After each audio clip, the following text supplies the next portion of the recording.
Red mic check.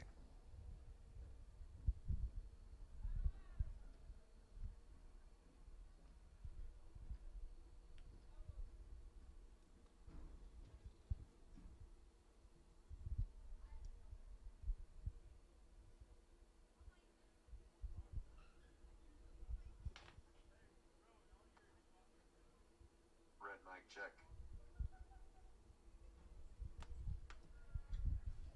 Red mic check.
check. Check.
Hornet Studios, red mic check.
Check, check, check.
Valley Center live stream, 7 o'clock.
check live. Hornet Studios, Valley Center versus Eisenhower, 7 o'clock.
Hey fans, welcome into the pregame show here at Valley Center District Stadium tonight, where it's the 5-0 Valley Center Hornets taking on the 1-4 Goddard Eisenhower Tigers. Good evening. I'm Brent Hightower, along with Coach John Graham, and coach of the Wichita Force, Paco Martinez, will be joining us here shortly tonight to bring us some of his insight. And Coach missed an interesting ball game last week in Hayes, to say the least. Hornets scored victorious 20-6, but you ever seen a game with 6 turnovers and you come out to be the victor on that? I think they've been working on all week trying to avoid a whole situation like that here against Eisenhower. I think despite Eisenhower's 1-4 record, they're a lot better team than what they really show. We lost to them, last year by 6, I believe. And they do have a stud in their quarterback and also an all-conference defensive end we'll have to be looking at pretty closely throughout the night. I believe, to quote Coach Smith last night at the team meeting, they might be the best 1-4 team in the state. That possibly could be. They've played some pretty tough talent. They've shown themselves worthy last year. They went into playoffs, I believe, got 2 games under their belt and playoffs against Maize South, and I don't recall the other one, but ended up getting knocked out by Bishop Carroll in the semis. But, they're a very good team. They got some size. They're quick. Run out of a flex bone, and quarterback reads real well. Well, last week also, the Hornets come out on the better end of the stick, of course, with the 20-6 victory over Hayes. But also something that you haven't seen all year, and of course you knew it would eventually catch up. But some guys got banged up in that game, and one of the guys that got banged up is the center, Peyton Stoffel, and he wasn't in too good a shape after the game. I talked to Coach last night, says he's going to play tonight, but we want to keep our eye on the center position because I think he may have taken one too many shots to the head in that deal, and you know how that works nowadays. So Peyton's one of those unsung heroes on the offensive line. He has very little size. 170 pounds, but he was second-team all-league last year. So he is one guy you've got to rely on that front offensive line for the Hornets. Tell you what, though, the defense steps up and they put the pressure on the Hornet or on Hayes last week and made another just spectacular play. The way they come out with the what do you call it, gang tackling or whatever it is. Flying the ball. And I don't know any team stats or anything like that, but I would have to say that the Hornets defense got to be ranked towards the top of the state leaders in defense. I would think so too. And like you say, one shot doesn't stop. And everybody on the defense knows that, and they do gang tackle like crazy. It's a great sight. I think we're averaging or giving up about 6 points a game, maybe just under 6 points a game. You're going to win a lot of football games if you can stay in that. With our district playoff system that we have this year, I think with the point margin of win that we've so far had over the last 5 games, we're right there at the top with points earned. Let's take a break here as the Valley Center Band going to get us kicked off with the national anthem here at Valley Center District Stadium. It's the Hornets and the Tigers coming up.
Homecoming at Valley Center, and the Hornets are ready to go as they've drawn the opponent, the Goddard Eisenhower Tigers. We've had some success against the Tigers over the last few years, and like you said, last year came up about 6 points short. Tight ball game. It should have been won. It got away from us, and I think with our defense tonight,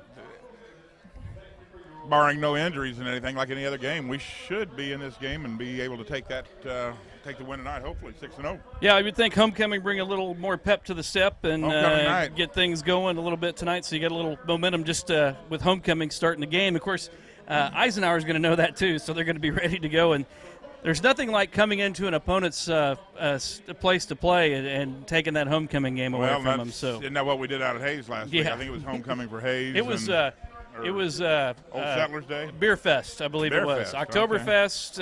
Oktoberfest. We had homecoming for the high school and the college. So. Oh, well, and no wonder the stands looked like they were filled. But, yeah, homecoming here, and, man, finally we got football weather. Oh. The only thing that make this game better is we had about a 3-inch snow out there right now, I think. But you're right, man. It starts to feel exactly like October, doesn't it? It really feels like October. Hey, Paco Martinez is here tonight. Paco, you got a live mic there, my friend. I mean, that is a live mic. Wow. There's no on-off switch on that. Don't shock yourself. Yeah. And don't say anything you shouldn't. Yeah. Watch it.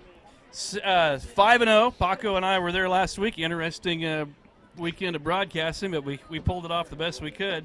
And we were just talking about how the Hornets build on this 5-0 start. I mean, really, when you think about it, awful lucky to be 5-0 after last week because we gave Hayes every opportunity to take that one from us. Absolutely, but that's shows you what quality team Valley Center has, and they're in that they're able to overcome obstacles.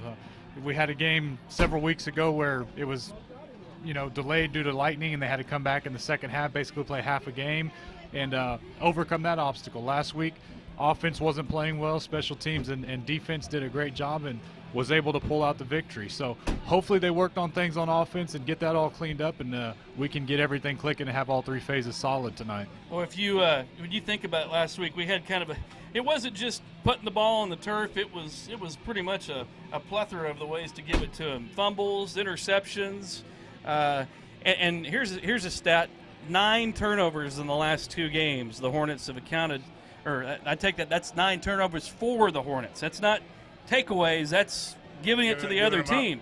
And I can only remember maybe getting one of those back from last week. So we have an interesting turn of events when it comes to giving the other team some opportunities, and that's something that we hadn't seen through the first 3 games, or up until about the 4th game. So it's something that I'm pretty sure was the focus of attention when it came to practice this week. So better to have it now in the middle of the season when we're playing these teams as opposed to the top-notch quality opponents that we have coming up.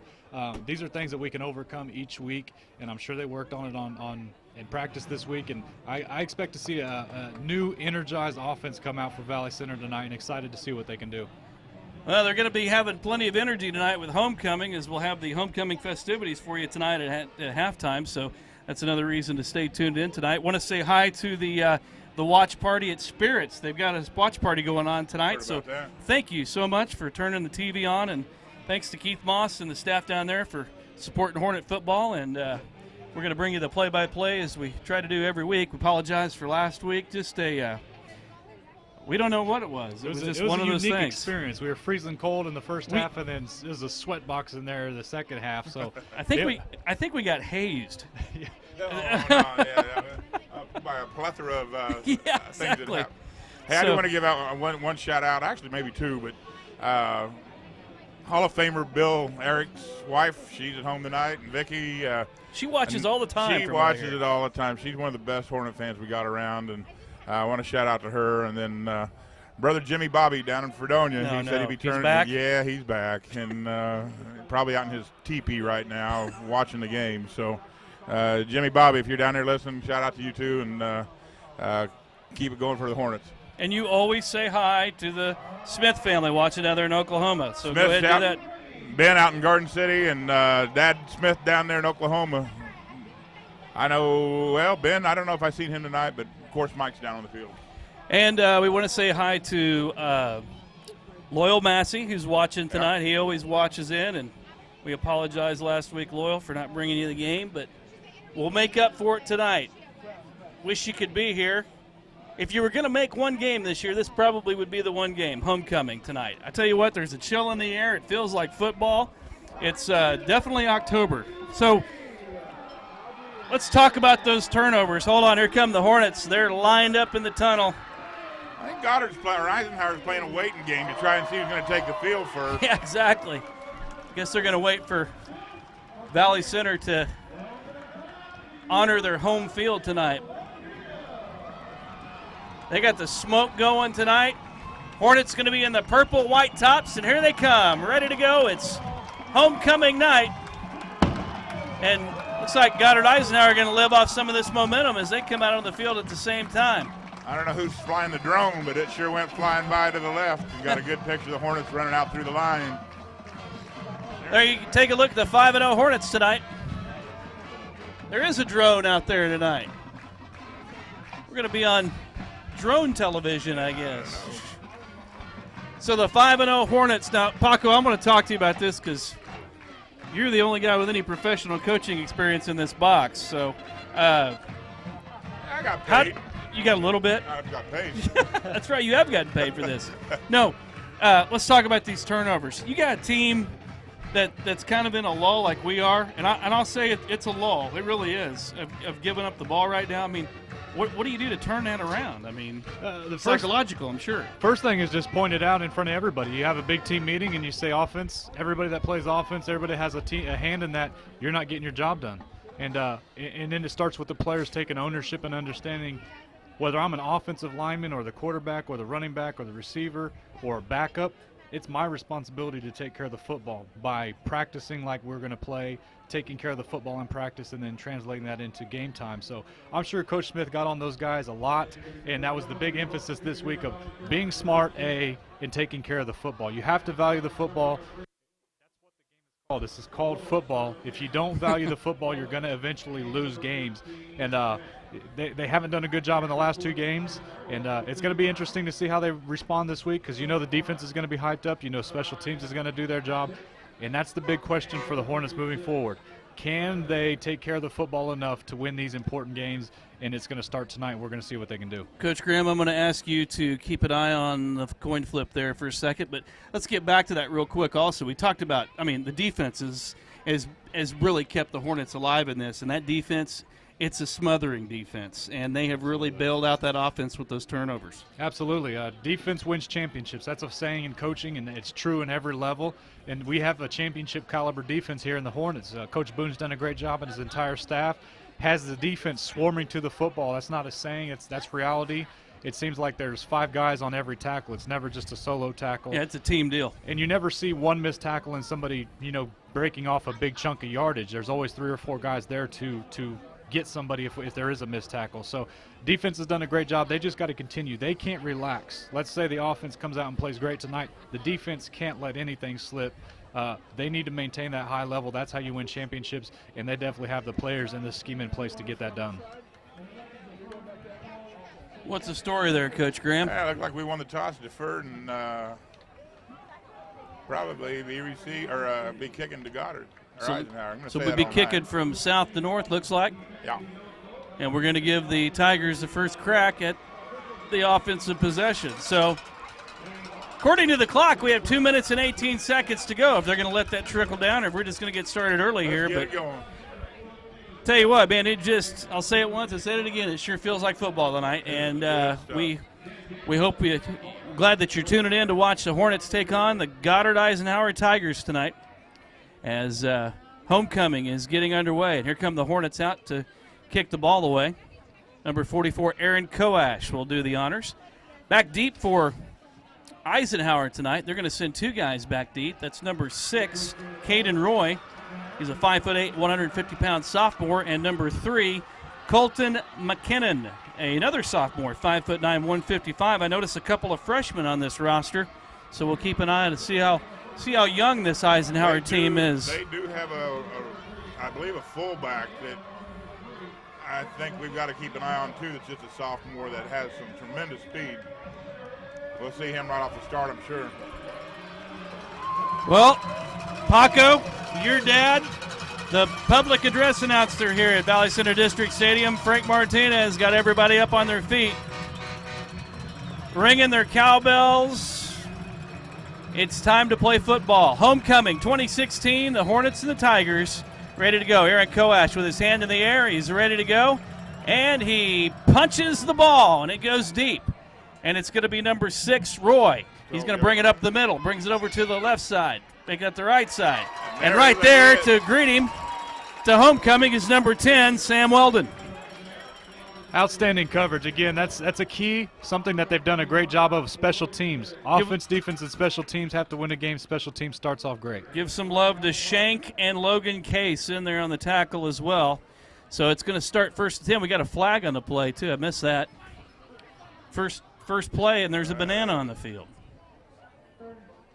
And it's going to go against Goddard. Eisenhower. Sweet.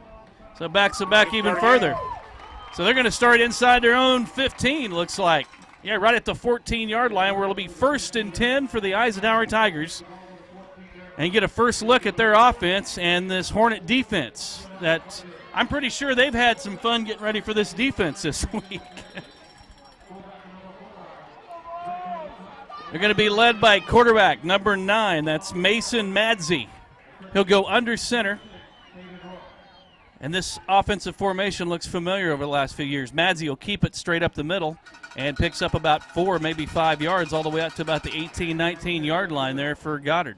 Old school double wing. Wow. You like that, don't you? You don't see that very much. That's just straight ahead gut hit. That's Absolutely. Mentioning their running back there, number 23, he is a freshman starting, and they do say he can flat run. Parker Wenzel is his name. Number 79, Isaac Neal on the stop for the Hornets. Madzi goes under center again, and he'll keep it and try to power ahead for that first down. Gets across the 25 to, they're going to mark him at right about the 28-yard line. So he picks up 3. It's going to be 3rd and 1. Isaac Neal. It's one way to stop this Hornet defense. Just go straight up the middle. And quarterback's taking what's there. They don't, defense doesn't line anybody up over the center, so the quarterback's just taking the snap and then just barreling forward for 2 or 3 yards at a time until the Hornets put somebody over center. Anticipate him to do that. Madzi will go under center again, keeps it, goes straight up the middle, and picks up the first down as he crosses the 30. They're going to mark him at the 33-yard line. So 3 plays and 3 quarterback keepers right up the middle on this old-fashioned style offense that the Eisenhower Tigers bring to Valley Center tonight. And so far, it's pretty successful. Look for Coach Boone to go to an even front. Right now we're an odd front, yeah. There, Coach Marinelli, he must have seen something in our defense. We haven't seen this all year, just up the gut and go. Yeah. Yep. Defensive line's already changed now to a 3-man front. We swapped down, yeah. Madzi under center, and they send someone in motion, and the quarterback keeps it. And this time, Valley does a much better job of containing the quarterback as he fakes the handoff and goes over to the left side. Number 52 in on the stop there for the Hornets. That's Chase Holly, the nose guard. So it'll be 2nd down and about 8, maybe 7. They give him 3 yards on that. Ball is placed at the 31-yard line.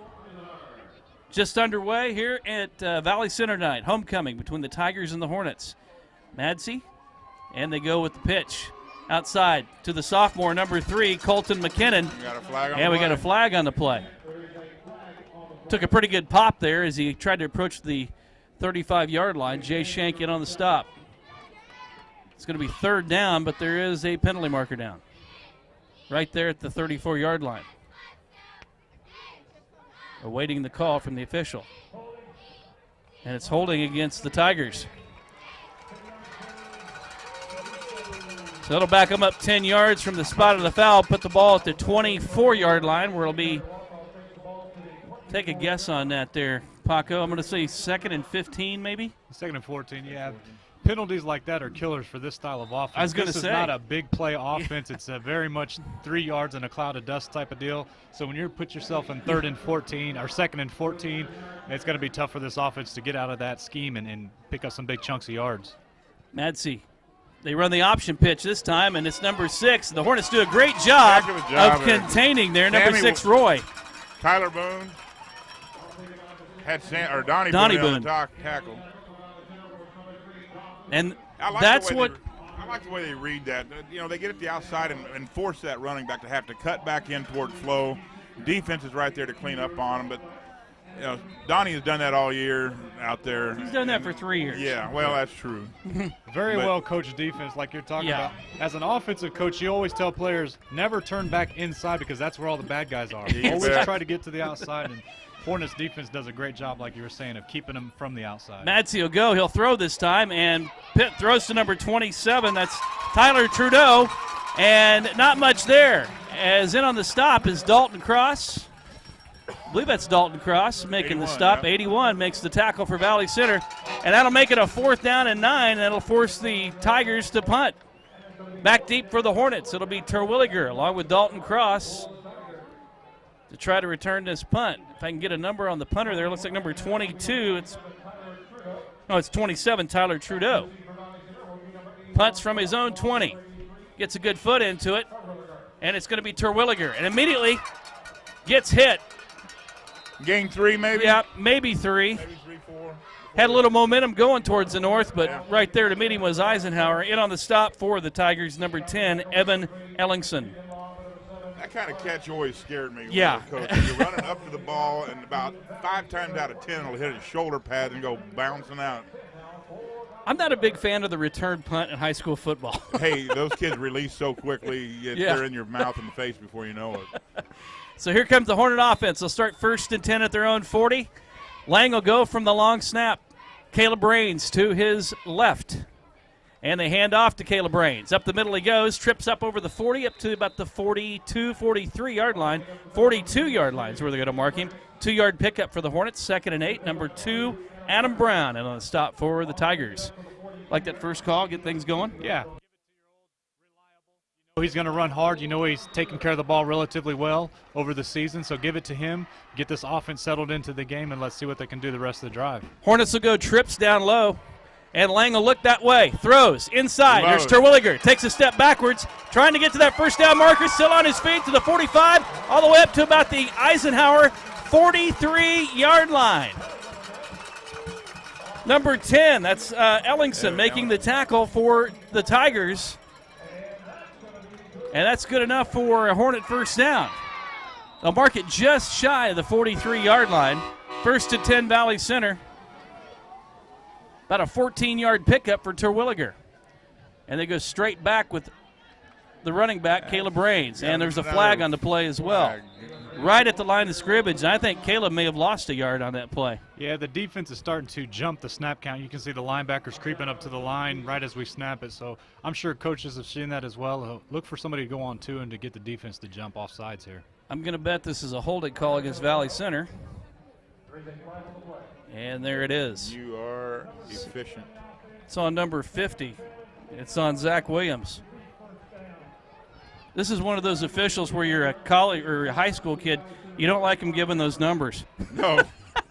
He used to not do that. Yeah, there's no way to hide from that anymore. That's one of those unwritten rules. No offensive lineman ever likes his name called in a newspaper, media, or in a penalty. They just don't like to be mentioned at all. Neon lights Listen to pointing this. right at you. It's going to be 1st down and 21 now for Valley Center. And we've got looks like an equipment timeout, I think. Yeah, number 4 for Eisenhower. That's Trayton Loveland, senior, comes off the field. Looks like he did a little equipment malfunction, so they get him replaced. 7:24 with a stoppage of the clock. Hornets on the march. 1st and 21 as Lang goes up the middle and had an opportunity to maybe was pitch there. the ball and didn't. And Wyatt Lang took a shot. Number 2, Adam Brown makes the stop for Eisenhower. No gain on the play. That Actually, a kid's loss of 1. That kid's a monster. Number 2, I noticed him on the kickoff, the open kickoff return. He's 6'3", 260 pounds, and he looks like he moves pretty well. If there's any college coaches out there listening, you might want to come and look at that kid. He looks like a specimen. 2nd and 22 for the Hornets. Going the wrong way now as we picked up that 1st down earlier. Lang will roll right this time, looking for his receiver. Has his receiver, and it's Keon Saunders right at the original line of scrimmage. So that'll make it a 3rd and 10. I I've been looking at that since we got the ball. You got Keon at 6'2", and the defender on him, number 7, is a 5'7", 5'8" suspect. That to me looks like that should be a no choice right there. Tanner Orand is the guy on the coverage for the Tigers. There we got a flag. Oh, there it is. Hey, he crossed the line. There's a free 5 yards.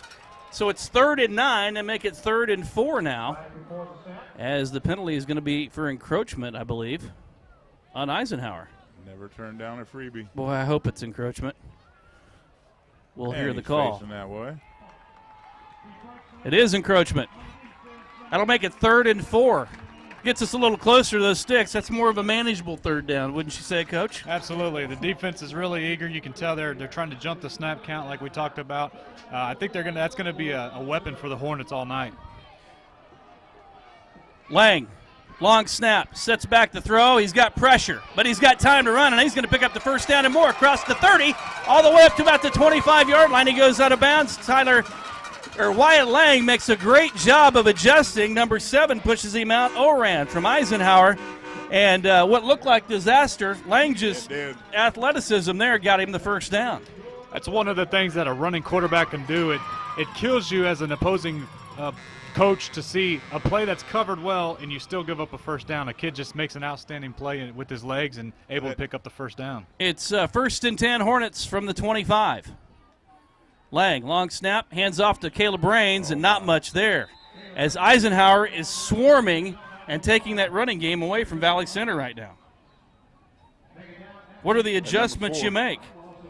It looks like I would go on, too. That time, that was a linebacker that's lined up 5 yards off the ball, and he's just getting a sprint up to the line as we snap the ball. That's going to slow them down, keep them back on their heels a little bit, and also help the offensive linemen get their angles a little bit quicker. Lang throws, got his receiver. Oh, he dropped it. That's Caden Lewis. Drops the ball right there just on the other side of the line of scrimmage. Had a little bit of room to run as well. Would have been good for at least 5. And it's going to make it 3rd down and 11 right now for the Hornets. That's an unforced error, something that I'm sure that they tried to work on. Those are the types of things. It's not a turnover, but it's one notch above that. It's still bad, but that's that fullback pass you like so well that Caden plays so well. Lang goes to his right, looking to run. Got room to run, and he's got the 1st down as he crosses the 50. And Wyatt Lang is into the end zone. Touchdown Valley Center as they get on the board first on homecoming night with the Tigers on about a 24-yard touchdown run there for Wyatt Lang. That was all a block by Caleb Raines out off the right side that opened everything up for him. Heck of a block, heck of a run, and what a big plus to put those points up first. Oh, that feels so good to get that 1st score tonight. Coash comes in to attempt the extra point. I believe it's Josh Rosser holding. It's down. It's up. It's tipped. And no good. It's no good as the Tigers busted through. Well, you don't like seeing that. Haven't seen that hardly at all this year either.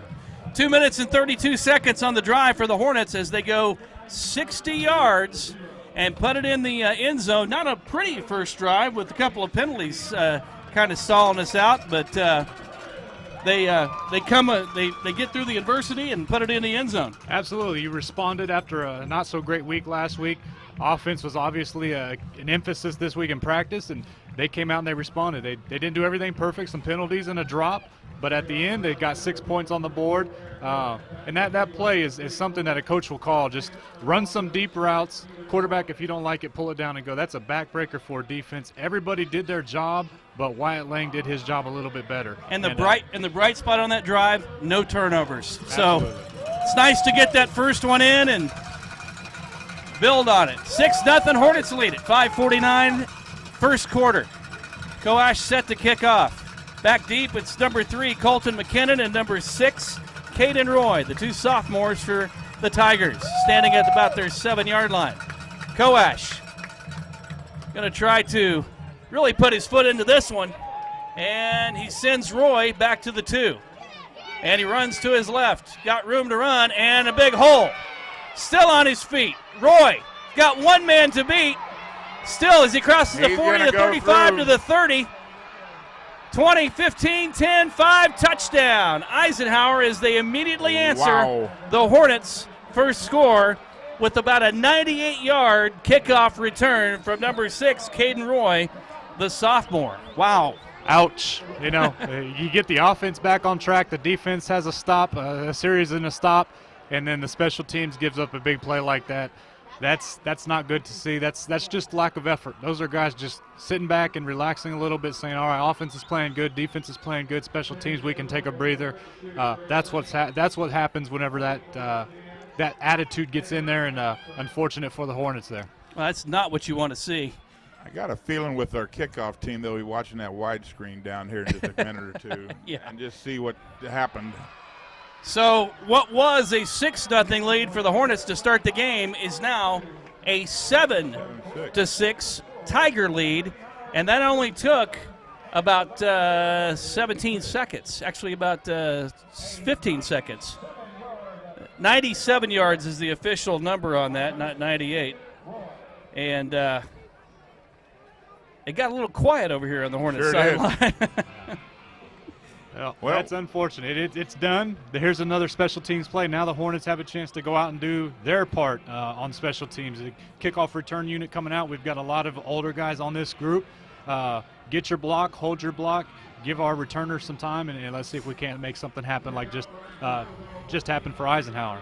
Well, we got a little extra cheering tonight, not only here at the stadium, but at Spirits in Valley Center, so we could use your help there at Spirits. You can fire these Hornets up tonight as the Hornets are set to receive the kickoff, and I believe that's Keon Saunders back there. It is Keon Saunders. Yep. So, Roy may be the Tigers playmaker, but the Hornets going to try to answer that with their own playmaker with Keon Saunders. I'm going to bet that Keon doesn't touch this ball. He had done it a couple times last year, if we remember right. So hopefully they'll kick it right to him, and we'll see what he can do with this. Jacob Abell, the junior, kicks off. And they do kick off to the Hornets. And that's Terwilliger. Finds a hole, gets across the 30 up to the 32-yard line. About a 12-yard return for Thayer Terwilliger. Thought maybe you might pitch it back to Keon to get something going.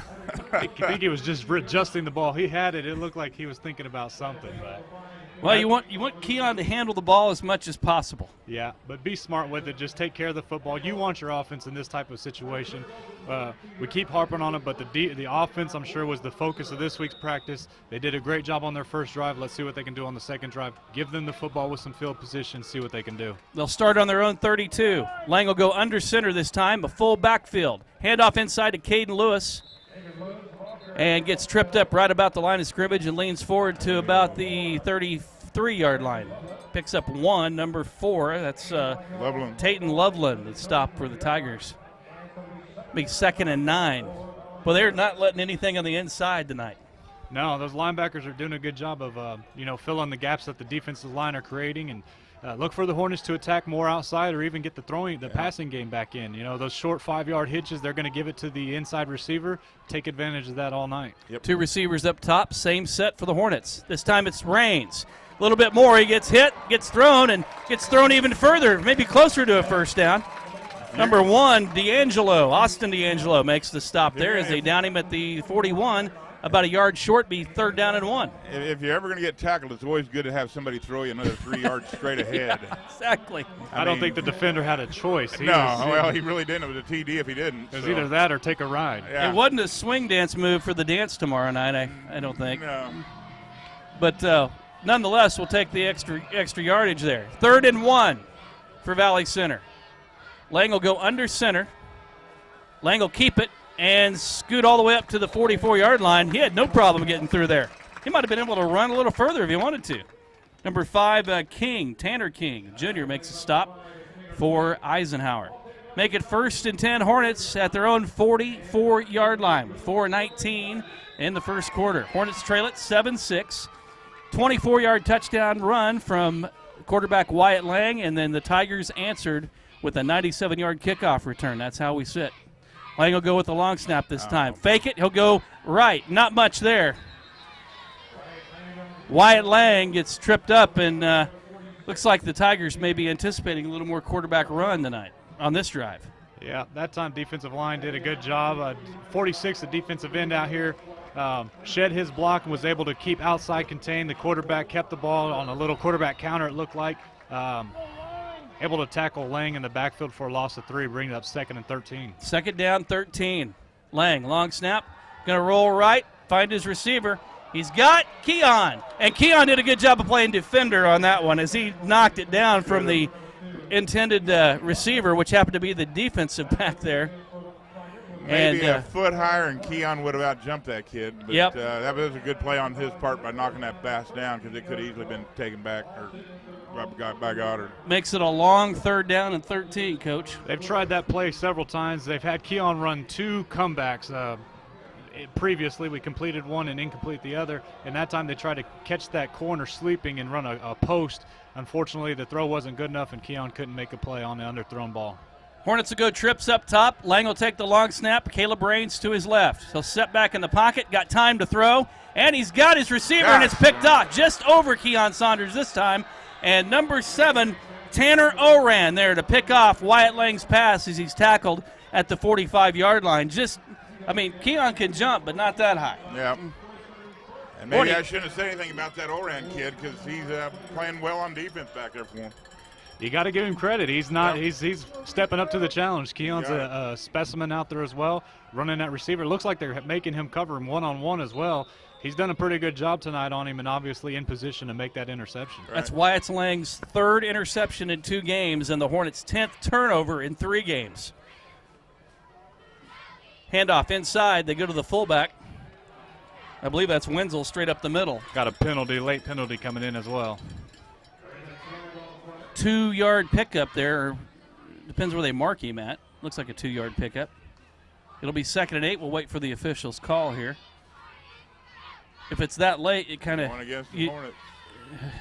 not good. Valley Center makes the mistake this time. It's a face mask, it looks like, against Valley Center. The minor face mask, it looks like.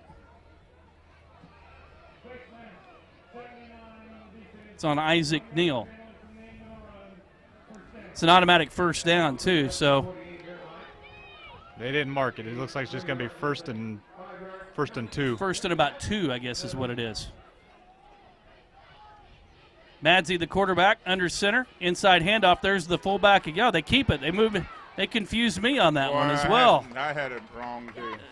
We're going to get that a lot tonight. Madsey keeps it. Quarterback. That's what this offense is all about, just misdirection. There's 3 different people. It's a triple option look that they're giving. They can give it to the fullback. They can run option with the quarterback keeping it around the corner, or he can pitch it for an outside run. So can't blame you, Brent, for missing a couple of those. He gave it to the fullback. Oh, no, he didn't. I'll tell you, there's one thing you can't miss, and that's a 200-pound quarterback. I just realized that. He's a big fella. Under center he goes. 1st and 10, there's a whistle and a flag. I think that receiver got a little bit antsy out there, number 11. Looks like he moved early. We'll wait on the call here. A lot of penalties to start this game.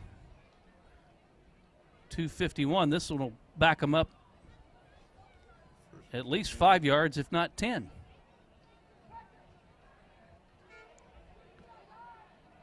False start is going to be the call against the Hornets. 5-yard penalty. So it'll make it 1st down and 15. You're right, Coach Martinez. Penalties is like the kiss of death with that wing T offense. Yeah, unless they run some of those more option plays where they can get somebody rolling on the outside and catch the defense chasing the fullback dive. But this is a defense or an offense that's very difficult to pick up a 1st and 15. Madsey, inside handoff, goes to the fullback, Parker. Wenzel, not much there. They give him 1, maybe 2. Chase Hawley and Donnie Boone again. Yep. Well, that is a generous spot, if you ask me. 1st down, and let's make it 2nd down and 13 at the 42-yard line of Valley Center.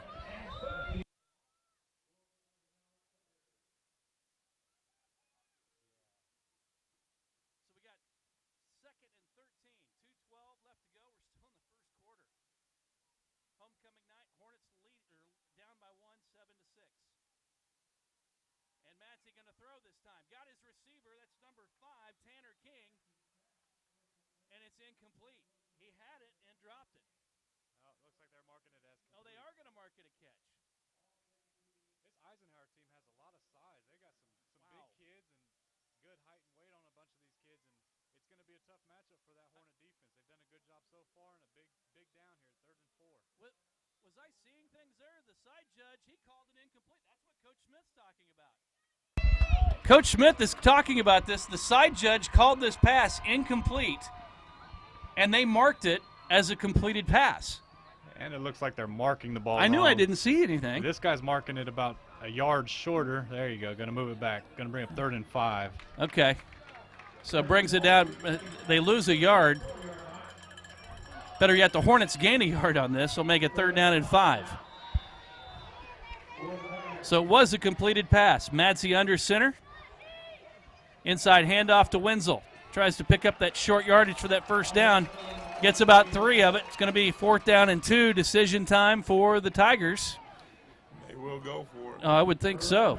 Boy, Valley just trying to crowd that middle as best they can. Well, this is where you wish you had a couple of 300-pounders on that defensive line to take up some space. We're shifting down the D line, so we're.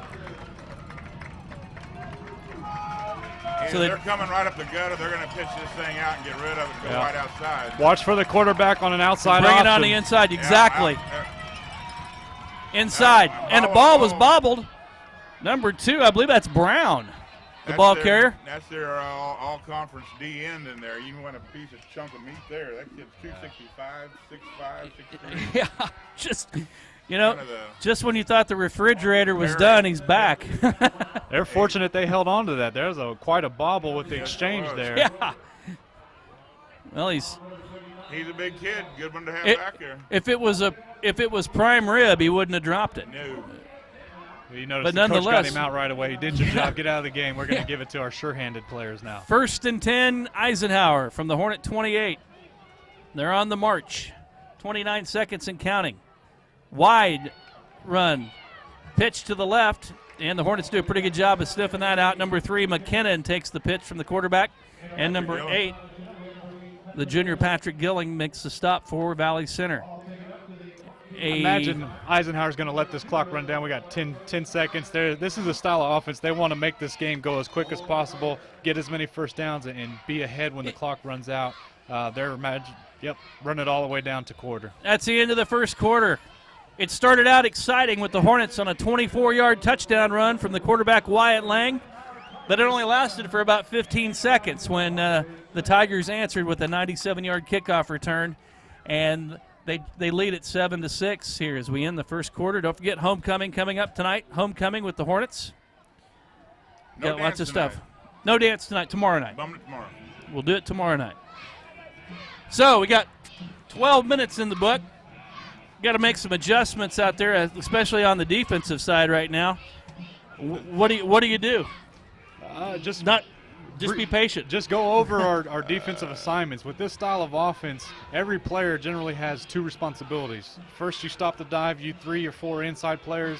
My outside guys, you're taking a step down, but you're also ready for the toss to the outside or the option coming your way. I'm sure Coach Boone has coached these guys up all week and just reassuring them of what their responsibilities are, and don't fall asleep, because at any time they can run that option to the outside or pull it up and just throw a bomb. Beginning the second quarter now. 1st and 10, make it 2nd and 8 for the Tigers. They'll have it at the Valley Center 26-yard line. The quarterback is number 9, Mason Madsey, 200-pound, 6-foot senior. Inside handoff to the freshman, Parker Winnow. He keeps it. Madsey keeps it. Boy, he does a good job of hiding that ball, and Madsey's going to get close to that pylon. That'd be short. All the way down to about the 2, maybe the 3-yard line as number 2, Keon Saunders, pushed him out. That's what this offense is they're going to take 2 or 3 yards at a time and be happy with it in the hopes that they're going to catch the defense sleeping one time. If somebody falls asleep or a couple of defensive players fall asleep, you can pick up big chunks of yardage with this offense. Those types of plays are going to be few and far between, but they could be backbreakers when they happen. 11:50 into the second quarter. Madsey, 1st and goal. Tigers from the 3. Under center, inside handoff. And he's going to be short. I believe that's the fullback. Tayton Loveland gets the call that time for the Tigers. Number 52 for Valley Center, that's Chase Holly. And Don Boone in on the stop.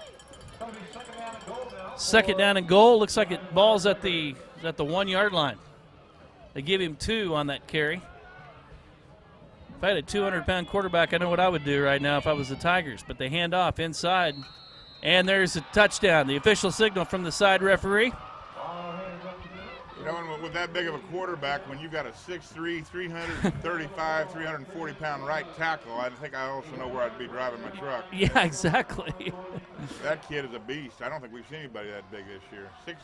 6'3", 335 on the program. Wow. It's 13-6, Valley Center on a 1 yard touchdown run. Number 52, Greening, will come in to kick the extra point. The kick is up, and it's good. So it's 14-6. The Hornets trail it by 8 with just 45 seconds gone in this second quarter. And this might be the quietest I've ever heard this sideline here in Valley Center, on the road or in Valley Center all year long, as the Hornets got themselves, I think for the first time since Salina, down all year. That's it. First game of the year. This is where you find out what your team is about, though. You're down. You've played some games where you deserve to be down or to be losing at times in the game, but this is the first time that has happened to a quality opponent. You can tell we have here tonight in Eisenhower. What is your team really made of? Offense, defense, and special teams. Everybody needs to do their job a little bit better. Take care of the football. Special teams, be alert. Defense, stay on your responsibilities, tackle the ball carrier, and let's go out and win this game. Well, those 7 points came courtesy of the kiss of death, which has become contagious here for the Hornets, and that was the turnover, the interception from the quarterback, Wyatt Lang. It's his 3rd in the last 2 games. Again, that's the 10th turnover in 3 games for the Hornets, something that Valley Center had not been accustomed to doing first 3 games of the year. And here in the last couple, things have really, really gotten a little out of hand. I'd like to see Keon move up maybe about 4 yards. I don't think this kid can punch it over his head, but it'd be sure good to see it get in his hands. Abel will kick the ball. Keon needs to pick it up, and he does at about the 14, and he's not got a whole lot of room to run, but he shifts gears and goes to the far side, still on his feet, looking for a block, still trying to find something. Keon was dancing and prancing and trying to make something happen, and really pretty much no gain on that kickoff return, as the Hornets will start on their own 14-yard line looking for something. Yeah, he tried. You like the effort, but you don't gain the yards running left and right very quickly like that. I mean, you got to make a point where you just got to go ahead and take it straight up. And he got speed, though. He could have kicked it out and maybe gotten lucky. Eisenhower did a very good job of containing him back there. Hornets will go in the traditional style setup. Lang under center. Take it. Oh. You got to be kidding me. They're trying to time that snap. Raines up the middle. Gets across the 15. Going to mark him at about the 16-yard line. Boy, not much there for Caleb Raines. Number 5, that's Tanner King, in on the stop for Eisenhower. They take it to the 16, 2-yard gain for Caleb Raines as it's 2nd down and 8. And going to our more receiver set here. Looks like we brought in an extra receiver. Look for a pass, possibly a play action. Defense is biting up pretty hard on the run, stopping the run first and foremost. Might be able to catch the defense off guard. I was just going to say, we'll put trips up top. Lang, and the ball's on the ground, and Lang gets it back. Wow. Hornets dodge a bullet right there, and it's going to be supposed to be a play action. He was going to fake that handoff. The snap was a little bit off center, so it messed up the timing, but that's inexcusable. That's something that you just can't do as a quarterback's coach. If you ever get a bad snap, forget about the fake. The fake doesn't matter. The action with the running back is going to draw the defense up. Just pull the ball down, get ready for the pass. That was definitely a play action pass there. Takes it all the way back to the 12. 2nd down, 13. Make it 3rd and 13. Lang rolls right, got his receiver. That's Caden Pearson, and close to a first down. Very close to a first down. Let's see. They tell him to move, I believe. Yep, first down. First Hornets. and 10, Valley Center. They pick up about 15 on the play. You know, with the receivers we have, I'm like Yes. Paco was earlier. We run those trips and look for that inside receiver. I mean, we've got hands. Right now, we're not moving the ball greatly by running, so hopefully we can go ahead and keep passing like that. Those are open. I would say the most talented group of receivers ever to come through Valley Center on this team. Inside handoff, faked. Lang crosses the 30 up to about the 32-yard line there, picks up 4. Second down and 6. 3-4 yards. It's what you're trying to achieve. Four down. Pick up 4 or 5 there on first down. That's a great play. Puts us in 2nd and 5. A lot of options that you can do here as an offense. You can run the ball again up the middle or outside, or you can go with the deep throw. Brown and Gasho make the tackle for the Tigers. 9-12 and counting. Hornets on the move. Lang will go from the long set this time. And he's going to roll to his left and keeps it. Still on his feet. Crosses the 35. Lang's got room to run. Crosses midfield at the 50 to the 45 and down to the 42-yard line. Wyatt Lang.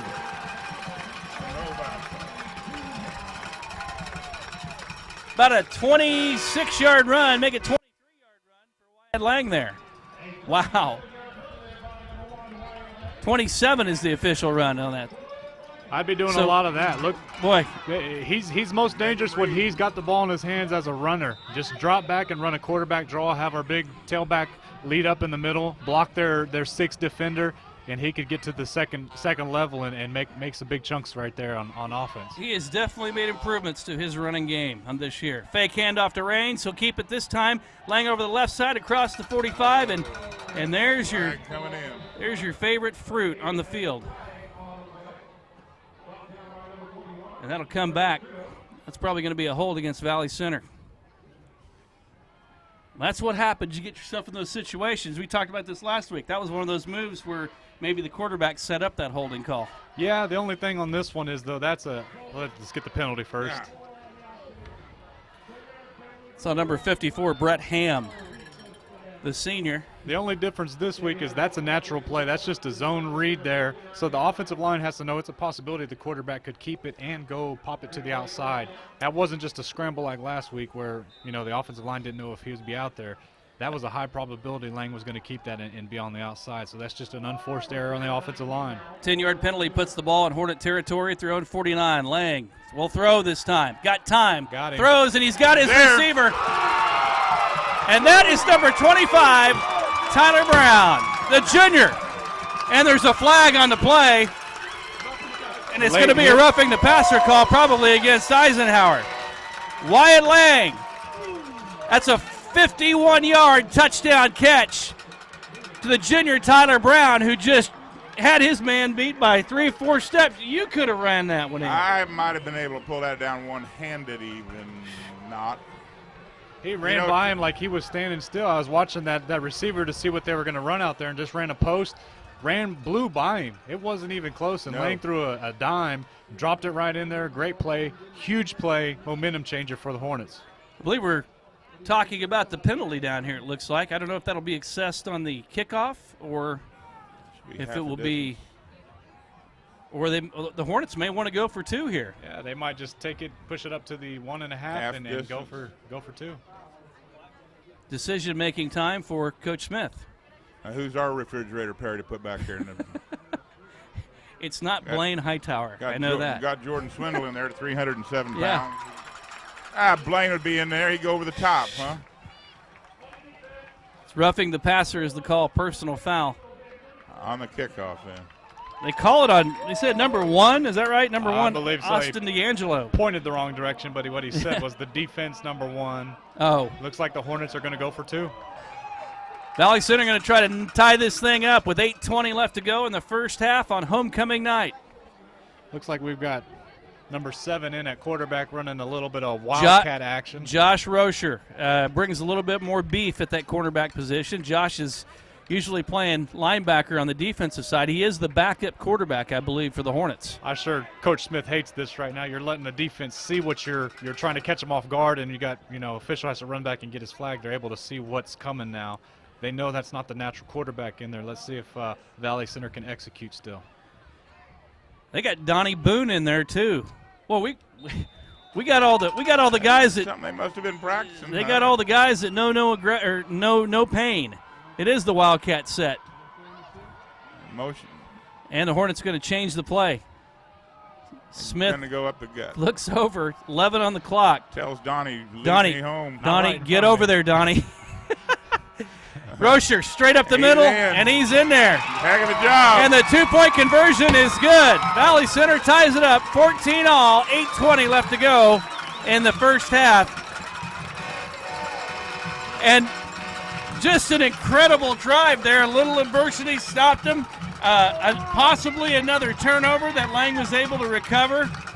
Didn't stop the offense, and they marched down the field on a 51-yard touchdown pass to number 25, Tyler Brown from Wyatt Lang. And that evens us up at 14 here. Wow. Really impressed with the offense so far. We've had one hiccup, a turnover that should have been avoided. But other than that, they've overcome a lot of adversity. They've had some holding penalties, which are going to happen. Sometimes you just get beat and you grab a hold and it gets called. But you overcome it. You still pick up first downs, you still move the chains, and you still execute when you have to. Offensive line did a great job of giving the quarterback time. Lang did a great job of reading the defense, delivering the throw, and then 25 did a great job of beating his DB and going and making the catch and scoring. So great job of executing when they needed to. That's what it's all about. Last drive, 2:38 off the clock. We got, 8:20 left in the second. Yeah, a lot of good things there. I mean, the receivers, goodness gracious, we got to be. Well, that may have opened up a can of worms right there. I hope they're night crawlers. They're big. Yeah, ones. exactly. Exactly. But, like Paco said, that first down is so important. Pick up 3 to 4 yards. You got an extra down there to play with. And with what crew we have there, here's the penalty we got for roughing a passer. Yeah. Koash is able to put this one through the uprights, possibly. Probably. He is going to put a foot into it, I'm sure. And look at that. Going to be a 4-point field goal for Hornets. Wish. I think he just missed it. So the touchback will put it at the 20-yard line. No return, thanks to the roughing the passer penalty called on the touchdown. Eisenhower will take over 1st and 10 on their own 20. Now it's it was just a matter of time before the receivers were going to be a part of this game. I just could feel it. Absolutely, and they could be going forward as well. But I was getting ready to say, now it's time for the defense to step up. They didn't have a great showing last time. Gave up a big chunk all the way down to the 1 or 2 yard line, and then they would let them punch it in. So let's see if the defense can't bow their neck and play like they have been this whole season. Madsey. And they run the pitch and almost threw it into Park City. That could have been six. God darn it. Oh, my goodness. A loss of 1 on the play is Roy from Eisenhower. The halfback takes the pitch and literally almost threw that to the housing addition at 85th and Meridian. Yeah. That's why they say this is a game of inches. If that's 1 inch higher, Man. that's a scoop and a score for the Hornets, because that was a bullet, and it was high. Good thing that tailback is pretty tall and has some good hands. Fortunate there again for Eisenhower to keep the ball. Loss of 1 on the play. 2nd down, 11. Madsey will go under center. And he's going to throw. Got a guy looking open. for his guy, and he's got him. Number 3, that is Colton McKinnon, the sophomore. Big play there for Eisenhower, as that is about a 40-yard, make that a 20-yard pickup. Yeah, 20-yard shot. Tackle on the coverage and tackle. And Colin never saw it. Yeah. He had his back turned the whole way, so. Just one of those. It's a safety. It's a tough matchup. You got to come up for the run if they run the option, but you also got to protect that, cover that receiver if he goes out for a pass. That time, number 3 just ran right up the boundary. 35 has to get over there a little bit quicker. 1st and 10, inside handoff to the fullback. The freshman, Parker Wenzel, picks up 3, maybe 4. Like number 7, Josh Roser again. Tackle. They're going to say a 3-yard pickup there. Be 2nd down and 7. 7 minutes and 10 seconds left. I don't know about you guys, but I'm ready for a Tiger turnover. Had a couple close looks, but, man, they have been lucky. Hornet defense trying to stop that running game. It's going straight up the middle. Inside handoff. Wenzel again. This time they got him. behind the line of scrimmage. He's going to lose a yard. Make it 3rd down and 8 with 6:42. It's a guessing game out there on this. Yeah, that's one thing with that offense. You want to play tight inside, but at the same time, you got to honor that outside also. And quarterback's got an arm, so. Jay Shank did a great job. His responsibility first is inside. That time the fullback, sometimes you tackle somebody just because he's your responsibility, not knowing if he has the ball. That time the fullback had the ball and got it first stop. Passing situation for Eisenhower. There's a flag on the play. Darn. Let's see what the call is. I think if Eisenhower. Yeah. It's going to be against Eisenhower. Yeah, Wide more than receiver likely a jumped false start. again. Could you tell which receiver it was? Was it the one closest to us? Yes. Okay. Number 11. Have you noticed? I don't believe he's actually a receiver. I'm looking at him. He's 6'2", 205. His name is Sean McCool. And as he was walking to take his spot on the field, he looked as if he was extremely nervous. Yeah, he's been out there a lot as the receiver, big body. But, yeah, he's jumped off sides twice. I don't know what he's looking at, but all he's got to do is look at the ball. You don't listen for anything as a receiver. Just watch the football. That's all you got to do. 3rd down and 13. McCool goes closer to the sideline over there now. Back to pass, Madsey. Got his receiver, but it's way. Oh my goodness. No. I don't believe they're going to call pass interference on Caden. Caden Pearson's going to be called for pass interference. I don't think that ball was catchable. Man. Coach Smith may want to Wow. talk about that, but That's pretty rough. There was a little bit of a handbar there by our defender, but it wasn't enough to impede him. did he hold him? Boone No, and it was- Coach Smith are both out there. This is one thing that drives a coach crazy. The deep guy's the one that threw the penalty. Then the side judge feels he has to support his guy, so he throws it as well. But that's a pretty bad call. That's a 15-yard penalty, and they only needed 13. So keeps the ball moving and keeps the ball in the hands of the Tigers, where they march into Hornet territory. 1st down and 48. Makes you wish you had instant replay to take a look at that one again. I didn't think the ball was catchable. Big screen TV down here. Let's see what that says. Up the middle, go the Tigers. Picking up 3-4 yards at a time. Hornet defense just trying to plug that gap. It's almost like a slow leak, isn't it? Well, in a dam. Also, our interior, Chase Hawley's been standing up on the ball, not going down in stance. I don't know what we're trying to do there. If they're going up the gut, I want the low man to win. Yeah, exactly. Instead of trying to ring him up around the neck. But last few plays, even Isaac Neal's been up. There's Chase right there at nose. 4-yard pickup, 2nd and 6. I believe the quarterback kept that one, Madsey.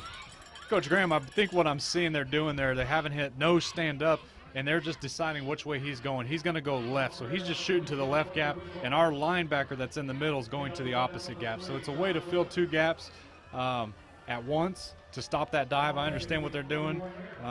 They started out with just a straight down man, and I thought that was working pretty well, but they've made this adjustment. It's kind of like that new math, Coach Graham.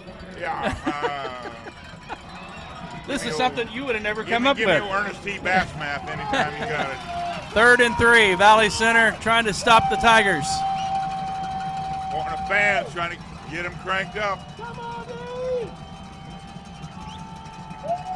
The deep Hornet faithful getting loud. And they're going to mark him. He's going to get the 1st down. He picks up just enough.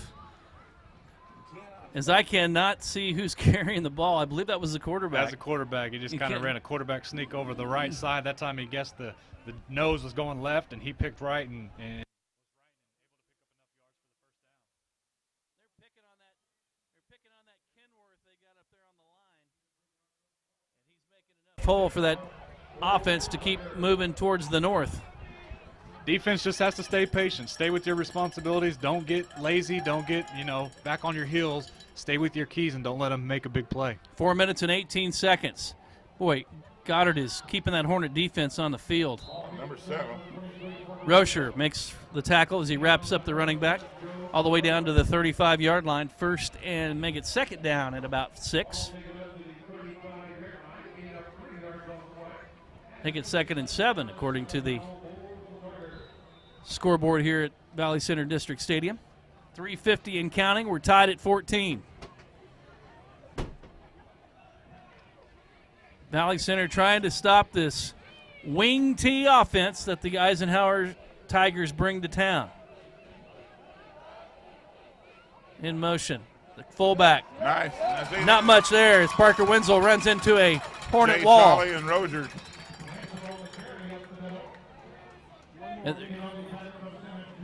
So we're getting a lot of penetration up there. We just need to get more of it. Well, when we pick the right side there, Yeah. I mean, we're all over it. But And it again puts the Eisenhower offense in a tough situation. 3rd and 7 is not a situation they like to be in, and you can tell with their play calling they're a little bit slower. This is something they're not used to. Expect a rollout to the left and some kind of an option pass here. wide side. No gain on the play, 3rd and 7. Madsey gonna pass.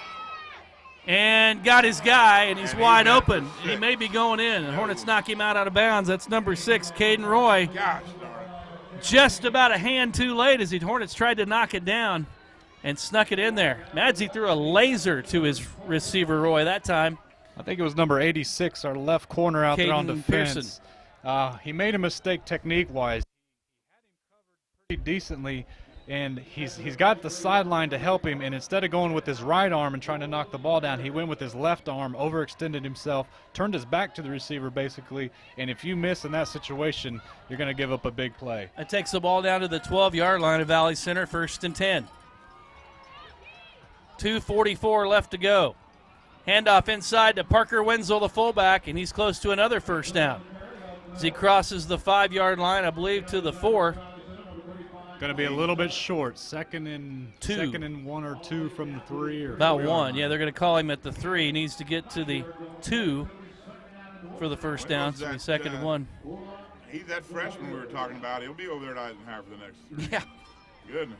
Get used to him. Remember that name, folks. That's going to be somebody you're going to see a lot of. Under center is Madsey.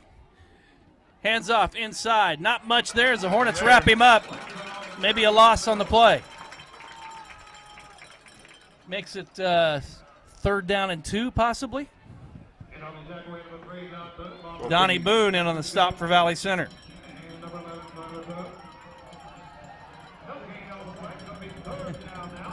They did lose a yard on that.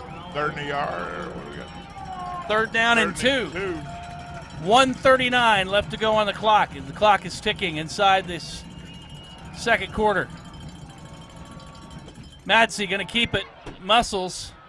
And he gets across the goal line. Touchdown, Eisenhower.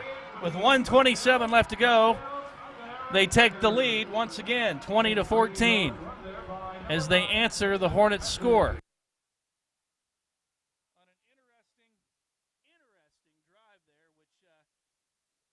The Hornets pretty much had him stopped and maybe a little bit of help from the official to keep that drive going. Yeah, just like we talked about, the offense has to overcome adversity. The defense has to do it as well. And they're getting tested tonight, and something bad happens, you get a Bush League penalty like that, you still have to step up and make plays and don't give up a touchdown.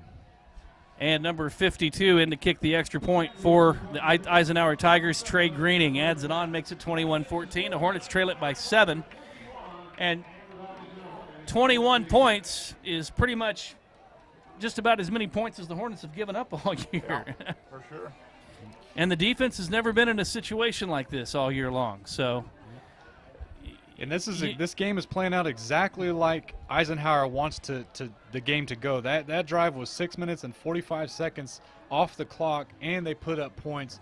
That's to a T what that offense wants to do: drain the clock, put up points, leave Hornets with no time and down by 7. 6 minutes and 45 seconds. That will just kill you as a coach in high school football. Waiting for Eisenhower to come out and kick the ball as Valley Center's ready to go. Keon Saunders is back there to take it. Question is, will Eisenhower kick it to him?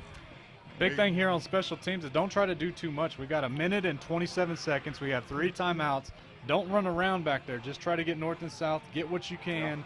Save the clock for the offense. Let's see if we can't get on the field and put up points before halftime. Number 14, Jacob Abel, set to kick off for the Tigers. You know, they did it once. Why can't we do it? Yeah. We got a guy that knows how to do it. He's done it. Abel kicks, short kick. And they call for a fair catch. Number 6, I believe that's Dallas Boone in there. The junior catches the ball and calls for a fair catch. Well, I think Paco called that right. Get the ball back in the hands of the offense, work those receivers, and what do we got? A little less than a buck and a half? Yeah. Minute 26 exactly left to go in the first half. Let's see if we can't get back down there. Put this thing in the end zone. As an offense, I'm sure they work on this every week. 2-minute drill. Have the quarterback call the plays quick at the line. See fast tempo. Coaches will control the 3 timeouts here from the sideline. Drive this ball and put up points before halftime. Well, I'm ready for number 2 to go over the top here on this cornerback, if you guys are. Lang, and I think the Hornets are going to try it immediately. And there's a flag. Holy. Wow. That looked like a mugging. Like a buffet dinner chowing down on him like that. Wow. Let's move that up. That wasn't just pass interference. That was like watching a Mass manslaughter. UFC fight there. Do it again. Yeah. You know that kid has been coached this week to worry Yeah. about what Keon can do as far as vertical and his ability to catch. So, man, I go back and do I it just again. keep doing it again. I agree with you. And if they do that, it only takes about 6 seconds off That's the clock exactly each it. time. Get the Hornets down there fast. We've talked about that before. Make him stop you. He's probably the most talented athletic player on the field, and they are going to do it. Throw the ball to him. He comes back. Not much this time. Picks up maybe 3. Be 2nd and 7. 2nd and 7, exactly, at the 44-yard line. But he got out of bounds, stops the clock. Yep. That means you can save your timeouts. You got 1:16 left. Still plenty of time to force the ball. You can use the middle of the field. A lot of teams abandon the middle of the field and try to go just to the outside, but with 3 timeouts, you can still throw it in the middle and call a timeout and save time. Both teams still have all 3 timeouts in this first half. Lang takes a snap. He'll go this time to his left. Throws, passes tipped. Looking for maybe Dalton Cross there as the Tigers sniffed that one out pretty well.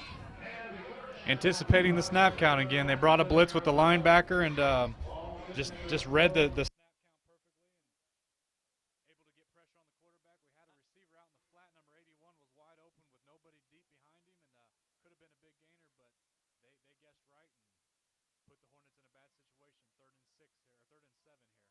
I'm going to number 2.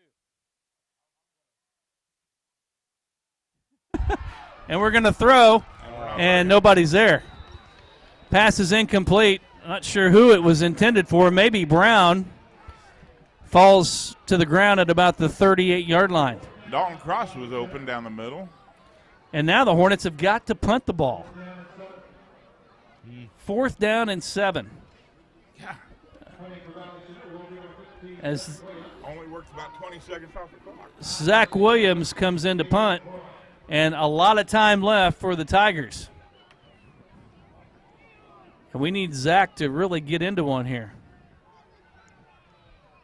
Hornets having some personnel issues here.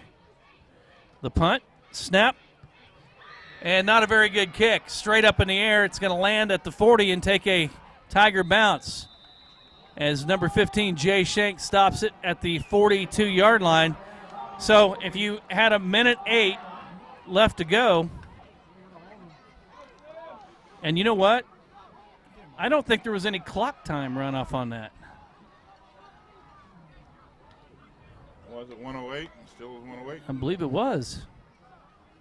So the Hornets offense comes up empty-handed there with 2 incomplete passes, stopping the clock and turning the ball over on the punt.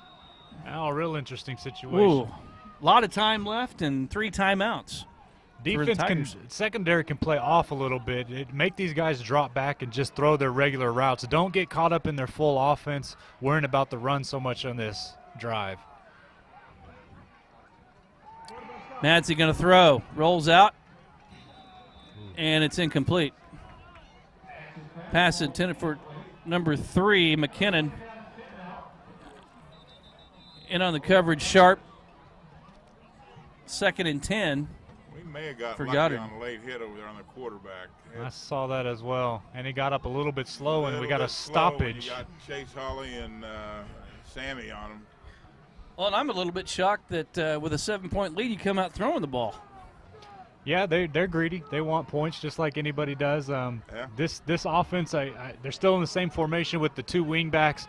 That's a little unusual at this point in the game. You know they're going to try to throw the ball. You're not going to fall for the play action too much, which is why defense did a great job there to be ready for it. They knew they were going to throw it, didn't get caught up in all the trash up front, defended it well, and puts, 6 seconds off the clock, a minute 2 left in the half, and now Goddard has some decisions to make. Eisenhower, excuse me.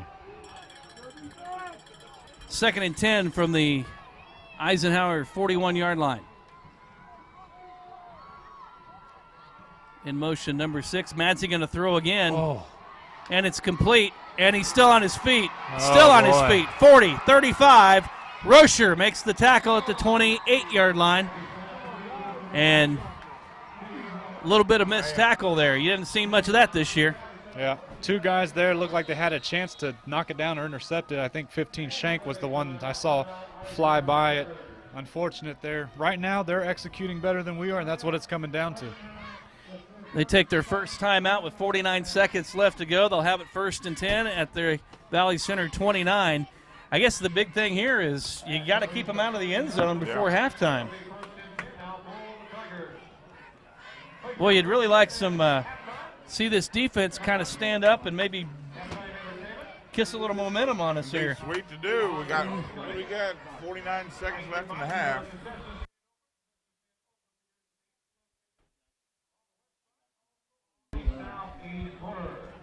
It'll be 1st and 10, Eisenhower. I'm pretty impressed with the quarterback Madsey and his passing game a little bit tonight. He's pretty accurate. Got an arm. Big kid. A rifle of an arm. And it's not easy to be put in that position, to be under center, have to do the play fakes that he's having to do, and then still deliver the ball. Hornets defense needs to tighten up a little bit. Don't allow any more points here going into halftime. Is he a senior? He is a senior, thank goodness. Might be looking for indoor You need a quarterback? next year there, Paco. He fits the bill of that arena quarterback. Rolling right, Madsey again. Holly on the chase. And he completed the pass, and there's a flag. Why in the world? Saw that? Number 81, Dalton Cross, is going to be flagged for a personal foul. Hit him out of bounds. Wow. I think that was number 11. Yeah. It's number 11. Yeah. Tyler Boone. Number Tyler 6 Boone. for Eisenhower dropped the ball. It was pretty clear the play was over, and unfortunately Hornet number 11 came in and late hit. That's going to cost the defense some more yardage, and 44 seconds here left in the half. That's going to put them in a real tough situation. That's going to put the ball at the 14-yard line with a 15-yard penalty. Wow. And 1st and 10. And 2 timeouts left to go. Yeah. Wow. Another thought. So some mental mistakes going here.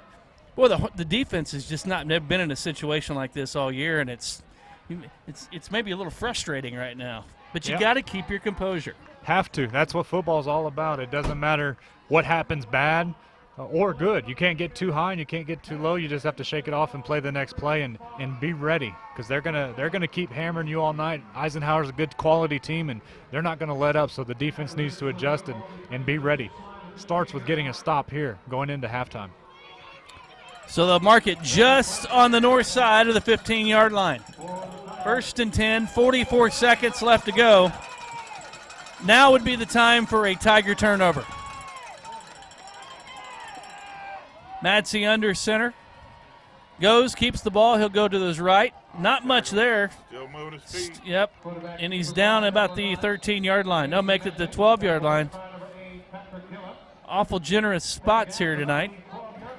That's an interesting call. You gained 3 yards. You lost a couple of seconds off the clock, and you also lost a timeout. That didn't make much sense to me there. I thought they'd continue to put the ball in the air and try to get big yardage and go to the end zone ultimately. I'm guessing that they would like to stick it in the end zone, but I have to they've got a pretty good field goal kicker, it looks like, as well. So they're going to be pretty content with 3 as well. His kicks on the PATs have been up quick. And, Yeah. Not quite hitting the track on the north end, but he's got a foot. Coach Smith is Chewing the ear, trying to negotiate something out there with the referee, I believe. He's seeing something that they're not seeing. That generally happens in a coach-to-official relationship. We generally see things a lot differently, and Coach Smith is being very calm, but I'm sure he's not very happy with that late hit penalty there. You have some special referees down there that you. They love me. I'm sure they do. I'm the most sarcastic guy I got. Yes, sir, no, sir, the whole way for you, right? I get under their skin from before the kickoff. I can tell in their face, and it's all downhill from there. 2nd down 7. Madsey will go under center. The fake handoff. He rolls, and they got him. I believe it's Patrick Gillen, number 8, I believe, makes the sack.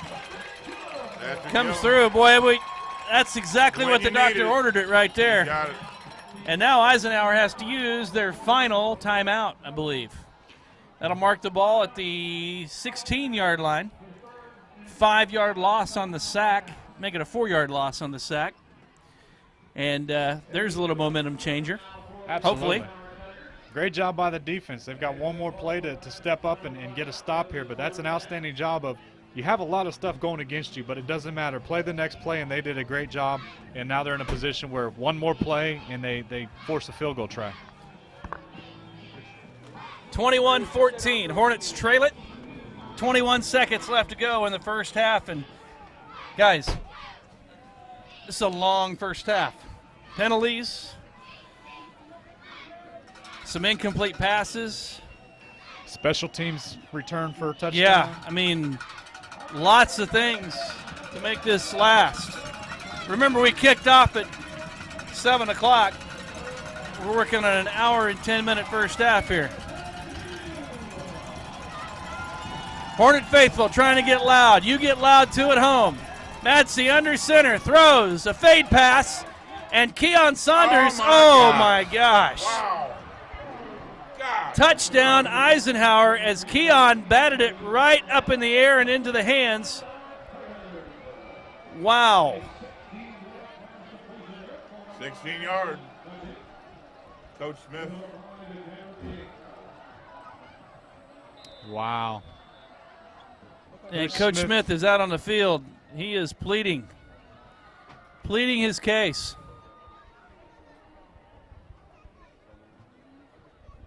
He's yelling for the far side official. Yeah, he wants the far official to talk to him. Get himself over to Coach Smith as soon as possible, please. Do you remember an interference call earlier that we got called? Yes. For? Do you not see something similar that we just Yeah, called for? exactly. Well, I tell you what, I don't know if Coach Smith's going to have much voice at halftime to talk to his team. I'm sure Coach Boone is going to take care of all the yelling that's going to need to happen there. He can't be too pleased with the way the defense is played.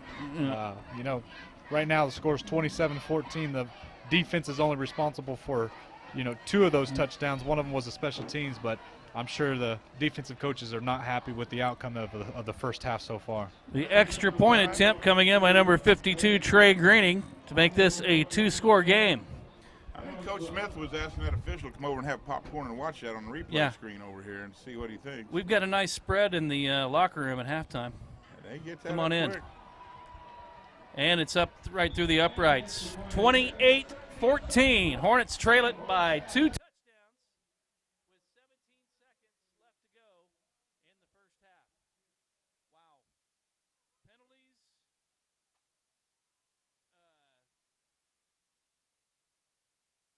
Not much to say. Yeah, it's pretty simple right now. One team is executing. When they need to make plays, they're making them and not making mistakes. And the other team is dropping balls and holding, letting free runners, letting free passes go. Too many penalties, too many mistakes. Yeah, it's almost to the point right now where Eisenhower just cannot do anything wrong, and they're really executing. Yep. And of course, the Hornets have done a pretty good job of helping them execute too, with the personal foul call on the far sideline on that drive didn't help things much. Yeah. And this I'm sure there's a lot of emotion running through the bodies of the Hornets tonight. An interesting halftime speech. We haven't been in this spot in all years, so. You know, this is see how we come back, react to all this. Number 14, Abel, will set the kick off. Keon Saunders back deep for the Hornets. Let's see if he kicks it to him. My guess it's going to be right up the middle. Somebody's going to get it, and it's going to be number 83, Terwilliger. Terwilliger loses his helmet. So the Hornets will take over. 13 seconds left to go in the first half. 2 timeouts. Interesting to see what happens here, if they take a knee and just get into halftime, or if they try to advance the ball down the field and make something happen. You've got Keon Saunders on your team. You go for it, I would think. Especially down 2 touchdowns. That's what I would think. 13 seconds. Somebody wanted a football. Caleb Raines comes out of the lineup. So it looks like we're going to go quad receivers. 2 up top, 2 on the bottom. Hornets going to try to get back in this game. Lang throws and is in trouble and is going to be sacked. Number 2, Adam Brown, the senior, gets Wyatt Lang, and they call him down at the 26. Make it Clock 25. expires. Take us to halftime. Get us out of this misery of a first half. And that's it. That's the way the first half ends. It's homecoming. Not very becoming, though, of the Hornets tonight as they trail it 28-14. We have an extended halftime tonight with the band playing, and, of course, our homecoming festivities. We'll bring those to you here on the webcast. And when we come back, we'll recap the first half and get you ready for the second half as the Hornets trail it tonight here in Valley Center against the Tigers, 28-14. We'll be back with the second half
hear it for the Valley Center Band tonight. Homecoming.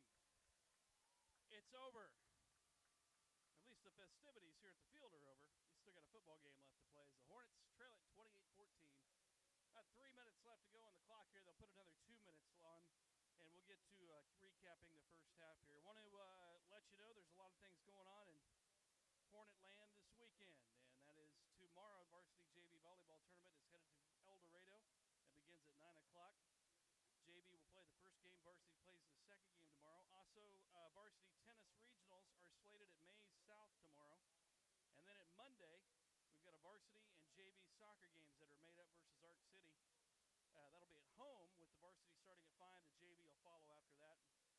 Monday, we also have, Coach, you know something about this, varsity golf regionals at Heston Golf Course. Are you going to be at Heston? I've got to be up there and be one of the scorers for that. Are you kidding me? Oh, man. What a tough job you have. Yeah. One of those things It's a you just nice get golf paid course. for by accident. Yeah, good golf course, and see what Valley girls can do. Any bright spots this year with the Hornet Golf girls? Well, the biggest bright spot is we don't have to travel anywhere when we practice. We go right over here in our backyard and get on the new course built here behind the middle school and behind the athletic field. So sure helps not having to travel for practice as much. The freshman JV football game in Eisenhower starting at 4:15 with the freshmen, 6 o'clock the varsity play. Tuesday, more JV varsity volleyball at Arc City at 5 o'clock. Then the soccer team turns around and laces them up again on Tuesday as they take on Goddard for a JV varsity soccer game. That's right here at home. Starting at 5 with the varsity, 6:30 the JV. Then Thursday, JV volleyball. It's the Mays South Hornets going to Mays South. I'm sorry, JV will start at 6, followed by the varsity. Also Thursday, freshman volleyball at Eisenhower. JV varsity soccer is at home against McPherson starting at 5 o'clock. And Friday, of course, varsity football will be right here at Valley Center. It'll be senior night and pink night here at Valley Center District Stadium as the Goddard Lions will come to town. And then next weekend, it's Friday and Saturday state tennis at Arc City. And then JV volleyball tournament at Andover, their league tournament. Freshman volleyball tournament at Arc City.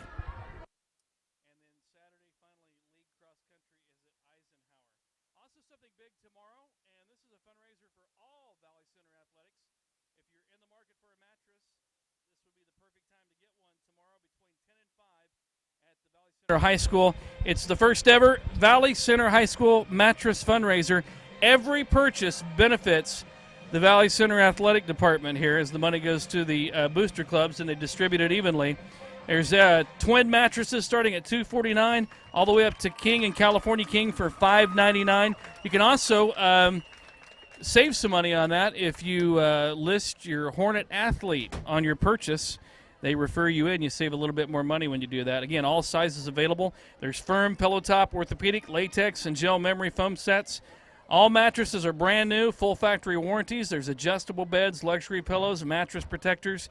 Name brands like Simmons and Beauty Rest. You can also do a layaway, and there's delivery available. And it all is taken care of with cash, check, or credit card tomorrow. This is at the Valley Center High School. This will be in the auxiliary gym beginning at 10 o'clock. The first ever Valley Center mattress fundraiser to raise money for all of the Valley Center athletics. And the big part about it is you could save up to 50% off retail prices right here just at Valley Center. You just come right up here and get a mattress. You need a mattress? You know, I might have one delivered to my classroom. Would be kind of cool. Last year doing this. So You kind of do whatever you want, don't hey, you? I'm telling you, that'd be sweet. So there you have it. So if you want to help out the Hornets, athletic-wise, tomorrow, the big fundraiser, do what everybody's doing, purchase a mattress at the high school. They put the magic 3 minutes back up. The Hornets come to the sideline as they come out of the locker room, and they trail it 28-14. I think this is the first time this year the Hornets have trailed. Even against Salina, we had a lead going into the locker room. Yep. And but we talked about it earlier. Eisenhower coming in with a 1-4 record, and Coach Smith said it best, maybe the best 1-4 team in the state as they face some pretty mighty opponents. And they're giving everything the 5-0 Hornets have ever, or all they can handle here tonight. All we want, that's for sure. And Coach Smith's still down there. Trying to get something straightened out or figured out what we're either getting called for. I don't know. It's But he's still trying to make a point, and I'm sure it was on that one call that Eisenhower scored on. I'm going to say that it probably wasn't a very quiet locker room at halftime. No. Coach? It better not have been. These guys need to execute much better. Valley Center wants to pull this game out. You've dug yourself a hole, haven't played it exceptionally well, up against a quality opponent. Just get yourselves together. You've got 2 quarters left. Defense, do your job. Offense, do your job. Special teams, do your job. Everything's going to be fine. Let's go out and win 2 quarters. We're going to be all right and come out with a victory. Now they just have to go out and do it. Well, we really need a turnover, and the Hornets have turned the ball over once tonight, which led to 7 points. The first 7 points, or make that the second 7 points. And if we could get them to turn the ball over, it might turn things around possibly for the Hornets momentum-wise. Even just to stop on defense, it's not a turnover per se, but the way that this offense works, they kill you in 2 ways. They put up points and they drain the game like we talked about earlier. If you can stop them on their first set of downs, that's as good as a turnover because that's going to save you a lot of time on the clock and it gets the ball back in your offense's hands. Let's go back and redo the last, let's say the last 2 minutes of the first half. Hornets get the ball and possibly could march downfield with 3 timeouts. Instead, 3 incomplete passes stop the clock. They get let's just say they put it in the end zone here. They're down by 7. And we have an opportunity to get the field goal or get the ball back in the second half and come back out here and get back in this game and possibly be up 7 points instead of being down 14. So we're ready to go. Coach, I'll give you your chair back as we get set to kick off the second half. Hornets trail it 28-14. Keon Saunders back deep to take the kickoff from, that's probably going to be number 14, Jacob Abel, and it is. He takes the ball from the official. We're ready to go with the second half here. Hope you enjoyed the homecoming festivities here in Valley Center. Want to say hi to Jeff Needens, listening in Tennessee tonight as he does a little. What's going on in Tennessee? Well, he's got a date with a dog out there. We'll talk about that later. All right. And they squib kick it, and out of bounds. Hopefully it goes, and it does. That'll keep Keon Saunders from returning the football right there as the Hornets take over 1st and 10. Looks like they're going to mark it at about the 30-yard line, maybe 31-yard line. Right at the 30-yard line. 1st and 10 Hornets. Eisenhower making a obvious attempt to keep it away from Keon tonight. They're squib kicking it, they're short kicking it, and when he scooted up, they tried to kick it a little bit deeper, and he caught it. That's the one that he caught and ran around back there. They're happy with a 14-point lead to start the second half. Yeah. Make this offense hurt us, hurt their defense. Now the offense has to step up and execute. Hornets going to start with Caleb Raines to Wyatt Lang's left. Go on the clap. And Lang will roll left. Got room to run across the 35 all the way out to the 37, 38-yard line. Number 4, Trayton Loveland in on the stop for the Tigers. That's the way to do it. I love seeing that on the first play. That's the one guy that the defense doesn't account for. They've done a great job of being disciplined with the fullback on the option reads and all that stuff. They don't account for the quarterback taking off and just flat out running. We've seen Wyatt pick up some big chunks of yards in scrambles. That time was a quarterback draw or sweep. Look for more of that as we go forward here in the second half. 8-yard pickup, 9-yard pickup. Lang this time, and he pitches to Caleb Raines. Boy, that's a nowhere to go there, but that looked like face mask. Wow, they had him around the neck, and he leans forward, picks up the first down, about 3 on the carry. 1st and 10 Hornets, number 16, Taylor. Taylor makes a stop, make that number 46 for Eisenhower. That's Chance Yelverton, the senior. Again, just something I noticed. Looked like Lang was a little bit slow. Didn't quite attack the defensive end like he should have, and that was a speed option play. Quarterback's supposed to first step take is right at the defensive end. That time Wyatt took a couple of shuffle steps and let the defender defend that play a little bit better.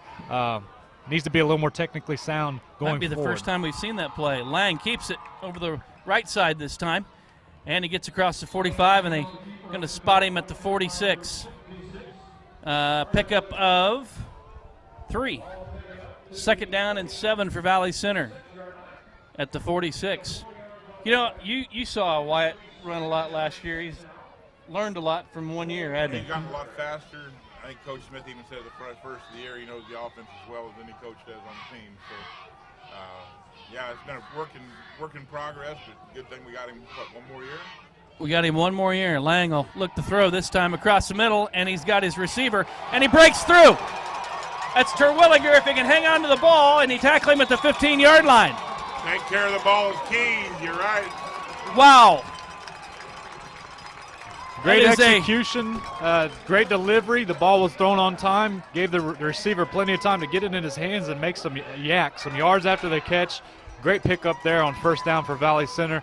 Goes deep into Eisenhower's field. That's about a 40-yard pickup there for Terwilliger and gets the Hornets into business here at 1st and 10 on the 16. Wyatt takes the snap count, and he has got a huge block over the left side, still on his feet, crosses the 10 to the 5, and it's going to be 1st and goal, I believe, for the Hornets. They're going to mark him at about the 4-yard line. Yep. Great blocking on that left side. Man, they slammed down on that on the left side hard. It was 2 good blocks. Running back did a great job. And they're going to bring Lang out, and they're going to go with the Wildcat spread again with Rocher. Inside the 5-yard line, they mark it at the 3. 1st and goal, Hornets. 9:40 and counting left to go. Hornets trying to get back in this game, down 2 scores. Rocher takes the high snap, runs up the middle, and he crosses the goal line. Touchdown. Josh Rocher comes in for the Wildcat. And just bellies his way all the way through for a first down and a touchdown. Like old Coach Smith used to say, that's just want to. The snap was a little bit high. Seven was able to control it, stay under control, and beat one defender that had him wrapped up in the backfield. Just wanted it more than the defender wanted to bring him down. Able to pick up a big touchdown there, going for the extra point now. Rocher a little excited about scoring a touchdown. Forgot he gets to hold the extra point. Aaron Koash wanted to know where his holder was. The snap, it's down, it's up, and it's good. 28-21. The Hornets cut it within 7 and use about 2.5 minutes to do so. And partially on the big 40-yard reception from Lang to Terwilliger. And guys, if the Hornets going to get back in this game, they're going to have to put it in the air. And they're going to have to use. We got 5, possibly 6 weapons just in the receiver game that we got to get back into this game. We got to use them. Absolutely, like you said, they came out throwing the ball, but also with the quarterback draw, the quarterback sweeps. I think that's the biggest change from the first half to the second half. Picked up some big yards on 1st and 2nd down there. I think we ran it 3 or 4 times. Outstanding blocking. Everybody understands what they're supposed to do and then execute. And then when you do throw the ball, you have to execute there as well, and we did on a big chunk, big pickup there.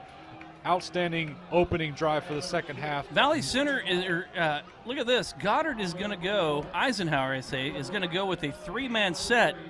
And I don't know if you guys know, but Valley Center is pretty good at chipping that ball at about the 30-yard line and possibly set something up here. Looks like they're going to maybe creep up a little bit. Maybe a little false hope left there, Coach? I got a feeling we're looking, like you said, over here about the 30-yard line and let it go out. Koash going to try to chip it, and he does, and they call a fair catch at the 42-yard line. Maybe a little early to do that. You're going to question that a little bit. 28-21, 9:29 left to go is 1st and 10, Eisenhower. He wanted him to kick away. He just kind of knocked him on the way off the field. I think if you're going to do that, he wanted a little bit further. Yeah, in between those 2 guys, not right at that guy. Yeah. About 10 yards further, drop it right in between the 2. Maybe we can make a play. So if you're an Eisenhower fan, you've got to be happy with the field position. Your Hornet fan, a little suspect right now. That wing T offense back out there for the first time. Inside handoff, and there's plenty of room there for number 4, Loveland. He picks up 8 yards, and that wing T offense, you like picking up 8 yards on that first down, don't you, Coach? Yep, absolutely. Isaac Neal makes the stop for the Hornets. They give him 7-yard pickup, 3 to go for the first down on 2nd down now. Hornets trying to overcome this 14-point lead. They've cut it in half to start the second half. Handoff inside, and Chase Hawley there to smother him up, but I believe he's going to pick up the first down. I think the guy up top has him marked short. Gonna bring up third down. 3rd and inches is what it's going to be. Chase Hawley again on the stop for Valley Center, along with Patrick Gillen, number 8. Yeah, we got them right here in front of us. We talk about a game of inches. I don't know our defense, our line. We'll check here this time again. See if we shouldn't be cheating up just maybe a little bit more. Last time it seemed like we were awfully deep off the line. I don't know. Well, that's a hard call there. Madsey under center, and going low. Yeah, when you're 200 pounds, you go straight up the middle and pick up the first down. That time, Valley Center defense made an adjustment. They went double A gaps, basically brought 2 guys over the center, tried to anticipate that little quarterback sneak. Unfortunately, with the big guy at quarterback, they were able to just lean forward, pick up the first down. First down as the ball crosses the 50-yard line into Hornet territory at the 48-yard line. Valley Center trailing it 28-21 with 8:06 left to go and counting here as we start the second half. 1st and 10, Eisenhower. Madsey, the quarterback, he's under center. And hands off this time. And I believe that's number 4 again, Loveland. And not as much room to run this time as the Hornets do a pretty good job of bringing in number 7, Josh Rocher, and number 3, Donnie Boone, to wrap him up. 2-yard pickup on the play. Be 2nd down and 8. As a defense, that's a win on that play. You gave up 2 yards. Now it's 2nd and 8. Make that offense pick up at least 4 yards on each of the next 2 downs to pick up a first down. That's all that you want. Now you do that one more time. Now they're in a really tough situation. Big play here for the defense. Hopefully the defense is rested after that extended halftime. They could have used it. Inside handoff to the fullback. That's Wenzel. Wow. The ball is loose. Jay Shank led on. My goodness. Yeah. Jay Shank upset because he didn't win King, I guess. Took out his frustration on the freshman, Parker Wenzel. Another 2-yard pickup. He's going to make it, they say 1-yard pickup. 3rd down and 7 now. I don't see a long 3rd and 7. Second-level players, be ready. This is linebackers and defensive backs time. You know they're going to run some kind of play-action run stuff and throw a pass. Got to be ready, got to be on your keys. This has kind of been an Achilles heel tonight on 3rd down for Valley Center. Madsey going to throw. Got his receiver right at the sticks. And they got to call first down. Couldn't tell who was covering the pass there. They go to number 5. King is at very close. Are they going to call it first down? They're going to give them first down without even measuring. First down right at the sticks. Was that 81 cross in on the coverage there for Valley Center? That's I believe so. Left kind corner. Of a mismatch. A big receiver on undersized cornerback. 1st and 10, Valley Center, or make that Eisenhower. They have it at the 37. Up the middle they go with Loveland. And he gets to about the 25, or the 30-yard line, excuse me. Picks up about 6 yards. Make it 7 yards. They'll take it to the 31. Wow. Can't catch a break. This can't. Really could use a turnover here. This is Eisenhower's game. This is exactly what they want. Clock's running. They started with 9.5 minutes, and we're down to 5 minutes and 41 seconds and rolling. Defense needs to step up, make a stop right here. 2nd and 4. Inside handoff. And I believe he's got enough for the first down there. Takes it across the 30. All the way up to about the 26, 27-yard line. Going to be close. They're going to give it. And they do give it to him. So just enough to make it 1st and 10. Eisenhower just knows how to make those sticks move. Somebody on the defense needs to be a leader and just say, you know what, this is first down. Let's win this down. If we win this down, give them 2 yards or less, we set ourselves up for the rest of the series, see what happens. That's the inside handoff to number 2, Brown. There's a ball, maybe. Valley Center may have it. They're celebrating like they got it. It's a fight for the ball.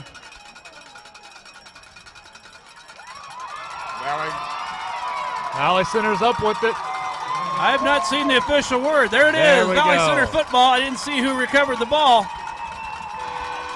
But Brown, the senior, took the inside handoff, adjusted to his right, and apparently left the ball to the left. Well, maybe that extended halftime talk that Coach Smith had with officials might be, you owe me one, we got one. So the Hornets will take over on the first turnover of the night on for the Tigers at their own 24-yard line. 1st and 10. Lang brings him out to go from the long set. He's going to run it over the left side. Not much there, trying to adjust his field, and it crosses the 25 to about the 26. They give him 3-yard pickup there, 2nd down and 7. I'm sure there was talk on the sideline about we need to control the quarterback over there for that Tiger defense. Looks like Eisenhower has a man down. Looks like number 66, grabbing at his. Arnold Delgado. Yeah. Big boy, 5'10", 300 pounds. Nobody paying much attention to him. Here comes the trainers. I don't know if. Quad or something, right leg. Wow. It's too cool of a night to be cramping, so it must be. Well, they're stretching him out. Are you sure he's just 300? I'm looking at him. He's a big fella. He's a big kid.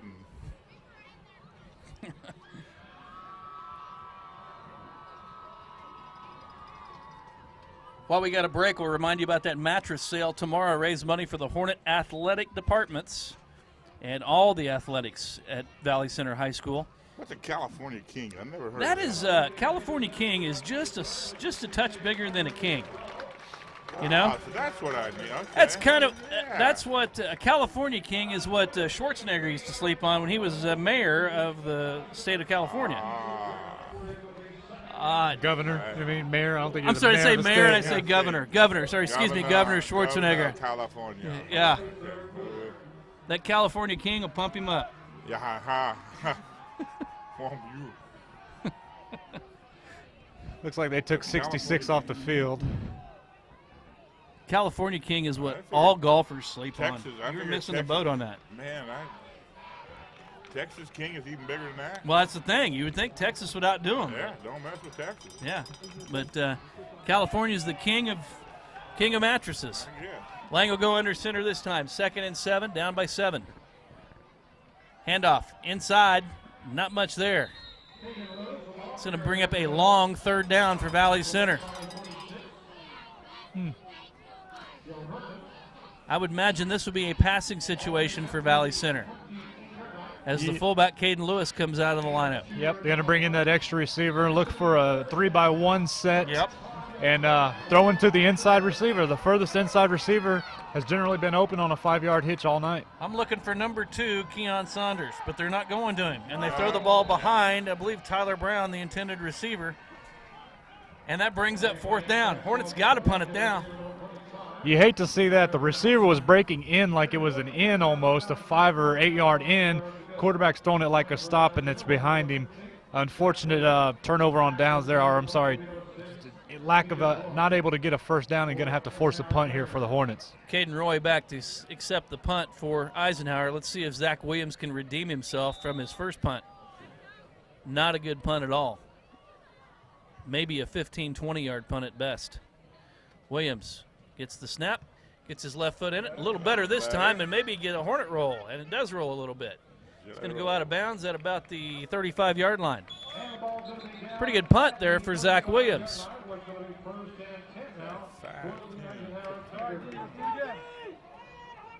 About a 35-yard punt? 35-yard punt. So there you have it. We get our first turnover, our first break, and can't capitalize. A little bit of a letdown. Turnover, you'd like to see the drive sustained a little bit longer than just one 1st down. Hornets offense couldn't take advantage. Defense did a great job of getting a turnover last series. Now they're back on the field, 3 minutes and 35 seconds left in the 3rd quarter. As a team, you want to level the game before we go to the 4th quarter. So this is a huge series for the defense coming up for Valley Center. That Hornet defense has been on the field an awful long time tonight, something they're not accustomed to. Wrapped up immediately, maybe a 2-yard. There's another ball loose. Ball out. Hornets look come at that. out of the pile. Go with it. Officials still haven't made a call. Call it dead. I never heard a whistle. I never heard a whistle. Wow. And it's still Eisenhower football. Well, Coach Smith is really pleading a case. I never heard a whistle. I deaf anyway. Yeah, that's brutal. As a coach, you tell your kids to play to the whistle. Everybody's saying fumble. The Hornets obviously come out of the huddle quickly with the ball, and then to have the officials say no, he was down. If he was down, then blow your whistle. I can't tell you how many times I've seen Don Boone come out of there with a football, though, over the years. The snap, inside handoff, big hole for number 4. Oh, my Trayton goodness. Loveland, and he was a shoestring away from scoring 6. Colin Sharp. Wow. Yes, he would have been gone. He was down on the feet, shooting him up. Eisenhower actually going quick Nice here. stop, but gosh darn, move the chains again. Trying to tire out this Hornet defense. Ball! Ball still loose. I think the Hornets got it this Center time. got it. Now we got it. Oh, they're saying Goddard still has Finally. the ball. Hold on. Dog crowd. One official saying Goddard has the ball. And it's a turnover, Valley Center football. Wow. Wow. I'm not quite sure what Eisenhower was doing. This is a slow clock control offense, and for some reason they picked up a first down and want to go quick there. Unforced error, but the Hornets now have to take advantage. Defense did a great job, did their job, got off the field. I don't know if you guys saw it, but Colin Sharp got away with a huge push. I thought there was going to be a flag on him down there. Lang fakes the pitch. This time he pitches, and now we're going to give it up. and Goddard Eisenhower gets it right back. Yep, that's a correct call. This Boy. official saying incomplete pass. That was a forward pass. They're going to call it a forward pass. Incomplete. Incomplete pass. Wow. You not agree there's a time when you just got to eat the ball. Oh, yeah, and that was the time right there. Might have been I'm one. seeing it again. I don't know if he's doing it wrong or if they're teaching him like that, but normally on an option, your first step is at that defensive end. Right. He's taking a couple of shuffle steps, not attacking, and it's allowing that defensive end to slow play it, and it puts him in a no-win situation. It's almost like this is just not his kind of style of running the football. Let him run the ball. And there's a flag. And that's against the Hornets.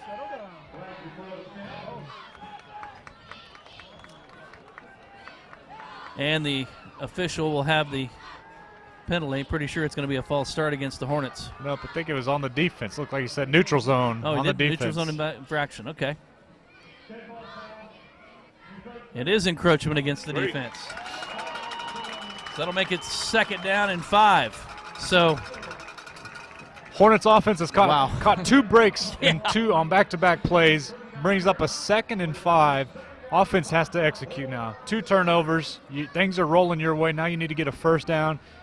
And like I said, you want to go into the fourth quarter tied, so you need to score a touchdown in the PAT in the next 2 minutes and 35 seconds. Valley Center going to go trips down low. Lang will go from the long snap. They'll change the play. Smith, Lang, left side, room to run. It crosses up to about the 36-yard line. Gain of 3. Boy, he got- Gain of 2. He got thrown around like a wet rag right there. That's the chess match. That time, Hornets came out and they obviously ran the first drive for the Hornets in the second half, scored a touchdown. Goddard Eisenhower defense went over there on the sideline and said, we're not going to let that play beat us in this second half, so they figured out a way to stop it. Look for the Hornets to go away from that, more to the option, the speed option. Or the throwing Wildcat. the ball, or the Wildcat, or throw the ball. We are going to the Wildcat as Rocher comes in to take the quarterback position. That's Don Boone, linebacker, to his left, or make that his right. They go. Ball was not pretty. Rocher on his way, still on his feet. Maybe a face mask there that Eisenhower got away No with, flag, down to the but he 20. sure But did get away with yeah. that. Yeah. and that'll be a first down for Valley Center as Rocher picks up more than enough for the first down. That's the second time we've gone to that Wildcat and had a bad snap. It looked like that was supposed to go to Don Boone up to the left side. Again, Rocher just made a heck of a play, pulled the ball down just to get it caught. and then to make a heck of an individual effort to get a first down, huge for the offense here for Valley Center. Valley Center quarterbacks doing a pretty good job of running the ball tonight. Caleb Raines, the running back, pretty much non-existent as Goddard Eisenhower has taken him completely out of the game. Lang fakes it, goes inside, plenty of room to run. He crosses the 15 and all the way down to the 10-yard line. And Ethan Boggins threw Yeah. a heck of a block there, number 75 for the Hornets. Opened up a big gap, big game for Nathan, or Wyatt. What? And we haven't had a chance to really say this tonight, but the Eisenhower defense, a little on their heels right now. Well, they've finally been on the field. When defense has forced 2 turnovers in a row, they've been on the field a lot, and you can tell they're getting a little bit tired. Hornets need to capitalize. Lang will go from the long snap. We have trips up top for the Hornets. Keon Saunders down low by himself. Ball is at the 10-yard line. It's 1st and goal, Valley Center. Lang keeps it right side. Got some Looking room. for room. He's got it. Looking Go for a score. block. Touchdown. And gets in. Touchdown. Great block from Keon Saunders to hold his corner off. And Wyatt Lang rolls into the end zone.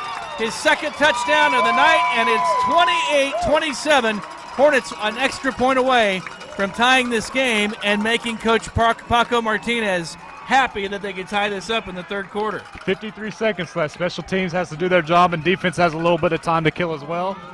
But the offense has done what they were supposed to do coming out in the second half. Put up 2 touchdowns. The game we're down by 1 with a PAT attempt here. This is a big one, too. The snap. It's up. And Aaron Koash does the honors. And the sound of the cannon means it's good. 28-28. Hornets tie it back up. I think we may have an electrifying finish here on homecoming night. I hope it turns out electrifying on our half. Gosh darn. Well, I guess you could say that Eisenhower may have taken advantage of the first couple of quarters, may have outplayed the Hornets a little bit tonight, and Valley Center comes out in this third quarter, and a couple adversity moments, and we're back in this football game. That's what happens. Turnovers kill momentum, and Eisenhower was up by 2 touchdowns coming into the second half. Turned the ball over twice, and you put stress on the defense and special teams, and the Hornets offense was able to capitalize, equalize the game. We got 53 seconds left in the third quarter. Going to be a great finish. 28-all. The Hornets tie it up. Help us out at home. Cheer them on. I saw some pictures from Spirits Pub. Pretty good crowd watching the game tonight. If you're at Spirits Pub, thank you for watching. But we need your help. Valley Center trying to win their first homecoming game since 2008. Try to shake that monkey. Koash set the kick. He'll do it from the 40. Let's see what they do this time. The kick, and tries to pooch it again. And number 10 makes the catch for Eisenhower. That's Evan Ellingson picking up the kickoff there. I still think they wanted that a little bit deeper. Yeah, I think so too. I saw Coach Barnes down at about the 25, and I think he was using himself as an aiming point, and unfortunately the ball came up about 10 yards short of where we wanted it. But I was thinking between 20 and 25 then about perfect, yeah. I would, with Aaron Koash's foot, I would sure angle for that thing down in the corner, I would think. Well, here comes the wing T offense. It's been a little winged, if you know what I mean, here the last couple times. Couple turnovers. And the quarterback, Maxey, gets stood up right there by the Hornets. No gain on the play. Matter of fact, he loses a yard. First down with this offense is the most important down. If you can get it short yardage, keep it to 1 or 2 yard gain, you put them in a tough situation. Defense won first down there. We got 30 seconds rolling into the fourth quarter. 2 downs for the defense to bow its neck, show what they're all about. Let's get them to punt the ball and get the Hornet offense, the hot Hornet offense, back on the field. My guess is the Hornet defense has a little more pep in their step now that they're back in this ball game. Handoff. That's the fullback, number 23, Parker Wenzel. Picks up maybe 4. We're going to have about 5 seconds rolling. Third here. down and 6. That's going to be the final play of the third quarter. Well, it sure started the second half sure started with a lot more excitement. It needed to, because the Hornets were down 28-14 going into the locker room, and they have come back and tied this thing up 28-all as we get ready to head to the fourth quarter, the final quarter right now. Homecoming, Hornets and Tigers tied up. Okay, so you're down. You've got the game tied up. You got a little momentum right here. What do you do? First, You're the coach. It starts with the defense. You've been a stripping machine. You've got 2 turnovers in just the third quarter. You've won the first 2 downs in this set of series here for the defense. This is 3rd and 6. Everybody stay on your keys. I'd be focusing on what your keys are. I anticipate an outside run. They're not going to try the run up the middle that we've been stopping that pretty well, or a play action pass. So the second level guys are going to be the most important. And I'd be telling my guys, do whatever you have to do to stop them. We want the offense back on the field as soon as possible. You know, the Hornets are 5-0 coming into this game, okay? Last time the Hornets were 5-0, the year was 2001. Mike Smith was in his final season as the Hornets head coach. And that team went on to go 7-0, losing to Salina South for their first loss of the year. Hornets trying to get to 6-0, the first time since 2001. Well, I think we're starting to learn here that at 5-0 and Eisenhower at 1-4, this would make a season start for them to get on the winning track and knocking off a 5-0. And the pass is incomplete. Would make their season. Number 81, Dalton Cross, knocks down the pass intended for Tanner King. 4th down and 6, and I think this is the first time we've seen Goddard punt tonight. Wow. I think Paco would agree. The first points up on this board is going to be a breaker for somebody, I think. Yep. We're going to get the ball back. If we can hold on and maintain control and march it all the way back toward the north end, that can definitely knock Eisenhower down. Tyler Trudeau comes in to punt. Nice punt from Kicks it to Thayer Terwilliger, who calls for the fair catch and looked kind of like Lorenzo Kane trying to catch up for the Royals. Tough one, kind of a line drive, angled. Great job of just securing it. Execute, that's a tough play, but you did it, secure the ball, get this offense back on the field. More importantly, let's see what the defense does. Like we talked about on the last drive, this defense looks tired. They're not making tackles as sure as they were before. They've been on the field a lot in the second half. Hornet offense needs to execute and take advantage. 11:52 left to go in the game. Hornets and Tigers tied. Hornets 1st and 10 from their 32. Lang will go left side this time, and room to run as he crosses the 35, all the way down to the 42-yard line, right really close to the 6 there, Coach. What do you think? Looks short, but I think they're going to give it to him. Are you blind too? No, I'm just wishing he'd put that ball on the other arm instead of on the side the play is coming from. They're giving it to him. Huh? They give first him down. the first down. 1st and 10 Valley Center, thanks to Wyatt Lang. That Paco teases them. You carry that ball to the outside. Get it out there where they can't strip that darn thing. Absolutely. Put it in the correct hand. That way if you fumble it, it's at least going towards the sideline. But Like either way, it's a first down. Lang will take the long snap. Hornets go trips down low. Keon Saunders up top. Lang to the right. Still running up the middle. Picking up chunks of yards now of the Hornets running game. And he gets up to the Hornet 48-yard line, where it'll be about 2nd down and 4 yards. And we've got a hurt Hornet. 71. Number 71. That is Dalton Cotner. He's going to get up. And he's grabbing maybe his ankle. That's unfortunate at this time because like we've been talking about, their defensive line is extremely tired. They're not getting nearly as much penetration. It's more lateral movement that's creating this space for Lang to get open and to break off these big chunks of yards, 5 and 6 yards at a time.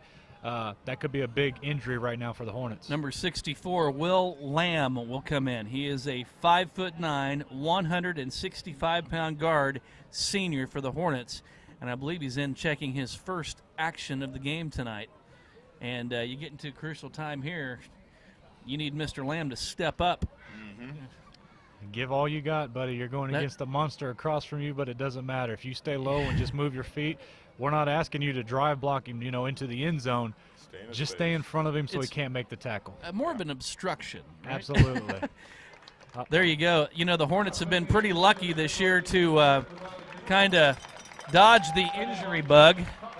And last week I was able to witness a couple of guys banged up pretty good. And Dylan Cotner is needing help getting off the field. Offensive line is one of those things that you generally don't ever recognize them unless they do something bad, a holding penalty or something like that. As a coach, you know when you lose one of your starters, it could be real bad. Usually the guys that are behind them, it's a pretty steep drop-off, and that's no disrespect to our backups, but it's just the reality of big guys. It's hard to find good quality big guys. Let's see what that new guy in there can do for us. All right, Lang keeps it. Not much, changes sides. He's got room to run. And he does. He picks. Oh, and there's a flag. Flag. Might have been a face. Maybe a face mask on the end. It came all the way back. There's 2 flags down. There's a Goddard kid that got knocked. Wow. We got a couple of injuries here back to back. And they're signaling for the coaching staff to come out here. Didn't get a number on that. Guys, Dylan Cotner, I don't believe is going to be back tonight. I think he was pretty banged up there. The thing, though, it looked like it was an ankle injury, and that's the good thing. Eisenhower player down on the field. They're going to wait to call the penalty until we get the player off the field. There's 2 of them on the field. Got to mention his name. I know there's only one play, but number 64, Will Lamb, did an outstanding job. Being undersized, going up against a bigger guy, that first play, he fired off the ball, and I heard some pads popping, and he was moving his feet, giving his all. That's exactly what you want to see. That's going to help this Hornet offense and the Hornet team finish this game off and get the victory. Well, and you've also got to go back to it, and Coach Graham, you've praised these guys all year, but that whole front line is pretty much undersized. They've done a pretty good job this year of protection and doing what they needed to do. There's a lot of big, looking at the beginning of the season, I know Vipe and some of the other magazine publications out there were talking about the year of the lineman, and there are some horses around this conference. I mean, over to Circle, down to Arc City, you look at some of the schools in Wichita, Trinity and Independent have some big kids. I mean, we're not talking necessarily heavy, but heavy and tall. Yep. Not a 5'8", 350 or anything like that, but we're talking 6'8", and 340, D1 specs. It's crazy this year with D-line. Well, and all linemen. Yeah, and you're calling those guys horses. Our offensive line could be compared to maybe Shetland ponies. Oh, yeah. I mean, we're giving up a lot of size. But you go back to even when Paco was playing here, there were some boys, that would have been a JUCO line that we had back with Wilmot and We were a huge college offensive line back in the day. It was phenomenal with the guys that we had. Larry Eubanks was in there, the Wilmot, just a bunch of guys. Pearson, yeah, we had some animals back in the day. It's hard to grow them like that anymore. You were, I think, probably averaging about 275, 280 at least across the front line. It really was. I remember it was Coach Morrell's first year as Butler County head coach, and he came in and was recruiting some guys, and I talked to him. I saw him in the AD's office, and he's like, man, I'll take your whole offensive line. They're bigger than the guys that we had coming to Butler. So we did. Back in the day, we had some monsters. We were very fortunate and very successful, obviously. Yeah. This doesn't look very good for the player. I didn't catch the number there. He's sitting up, so it looks like it's nothing too serious, but it must be a lower extremity injury. Something 6. 76 maybe? First one to confirm, 46. 46. That is Chance Yelverton, senior, 190 pounds, 6'5", big fella. He is walking off. That's a good sign. Now let's see what this penalty was. All right. The yardage was enough to pick up a first down. If it is a face mask, they'll add it to the end of the run. But that's the question. Is it a face mask? And it's holding against Valley Center. Oh, penalty's offset.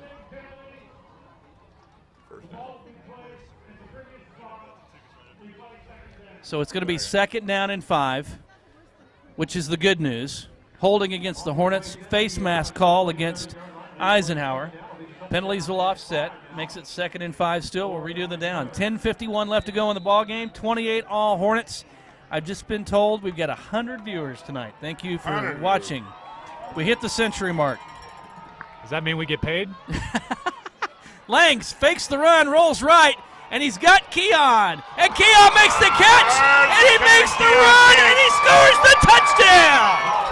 Wow. That is why he's the most talented athlete on the field right there. That's what we've been looking for him to go over the top on number 7. Give it to number 7. He went up with him, though. Just another foot, though, and Keon pulled him right out. That's an I like our amazing chances play. when we go up that high with Keon. That was unbelievable. Great catch by Keon Saunders. Him and Wyatt, pretty good tandem. They've capitalized on a couple of big plays this year for the Hornets. Aaron Koash in to attempt the extra point to make it a 7-point Valley Center lead and 21 unanswered points.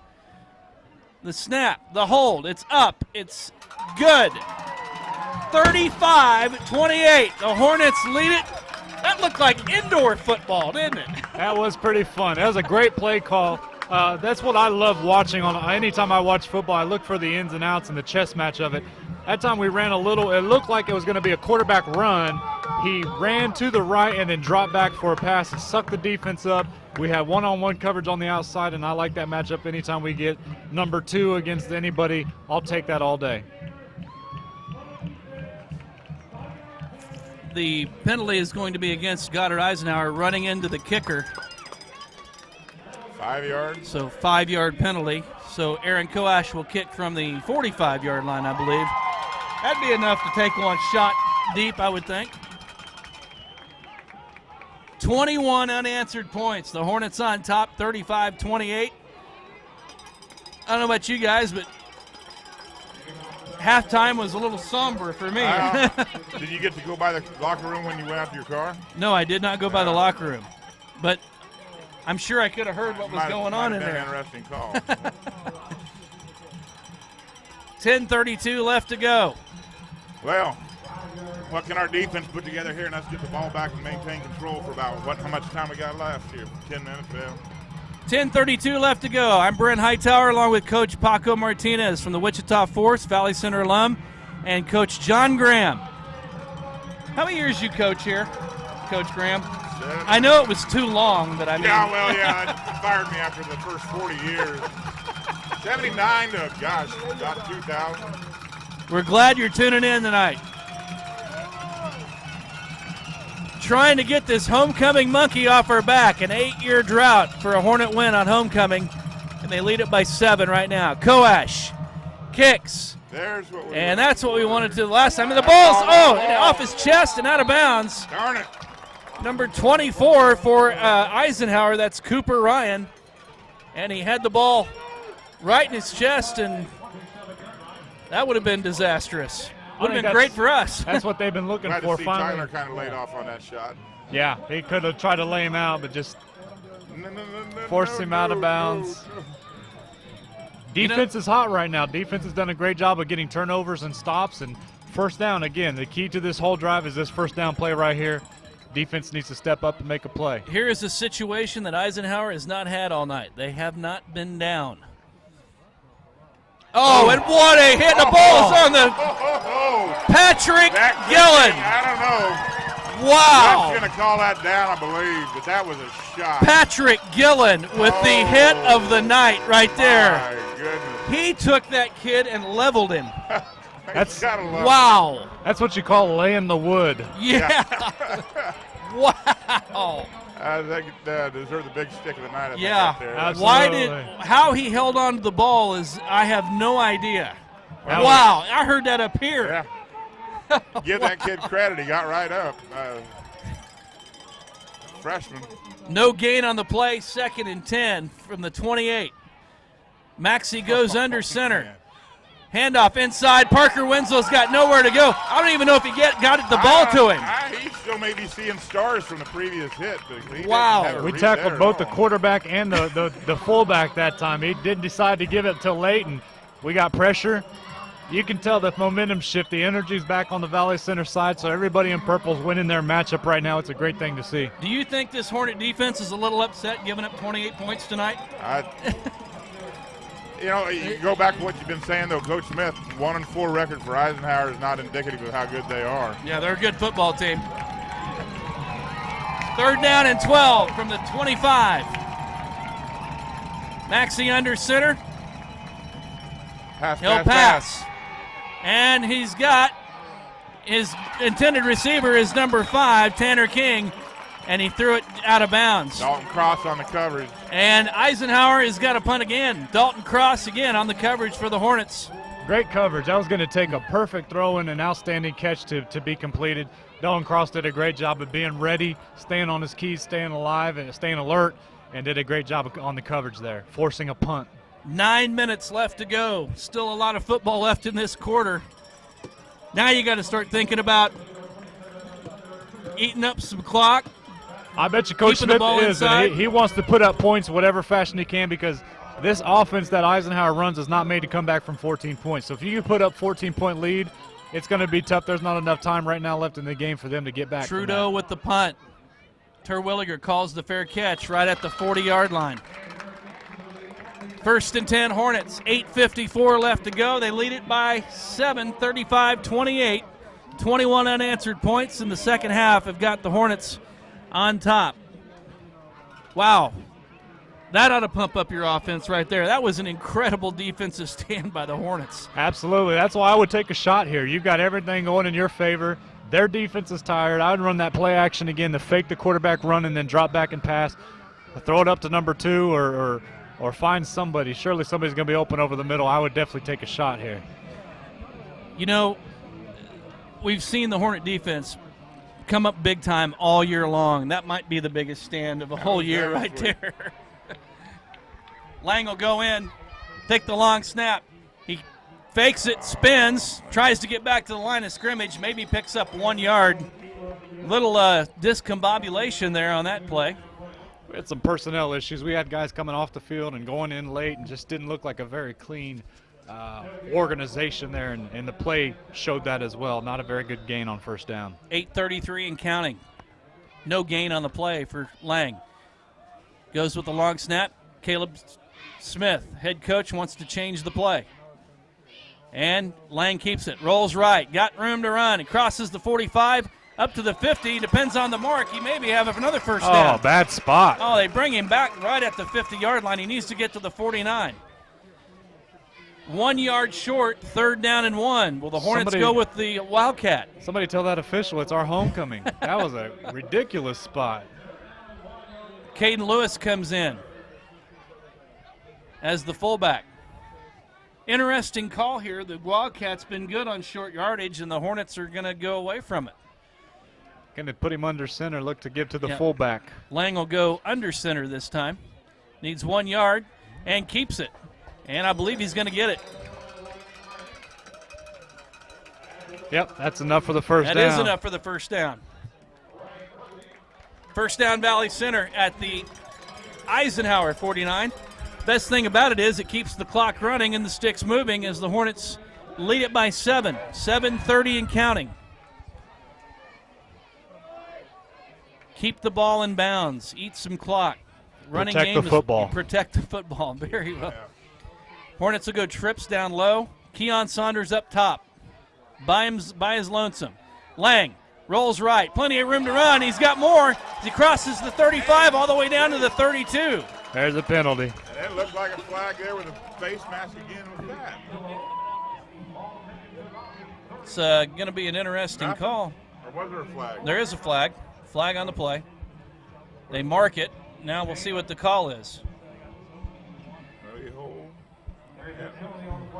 And they negate the flag. No flag on the play. They wave it off. So 16-yard pickup for Wyatt Lang, and that's a first down for Valley Center.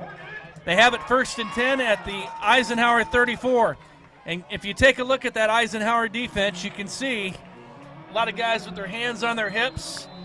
A little confusion out there right now. Yeah, they've been on the field a lot in this second half. Some big boys out there, they're not fit for this.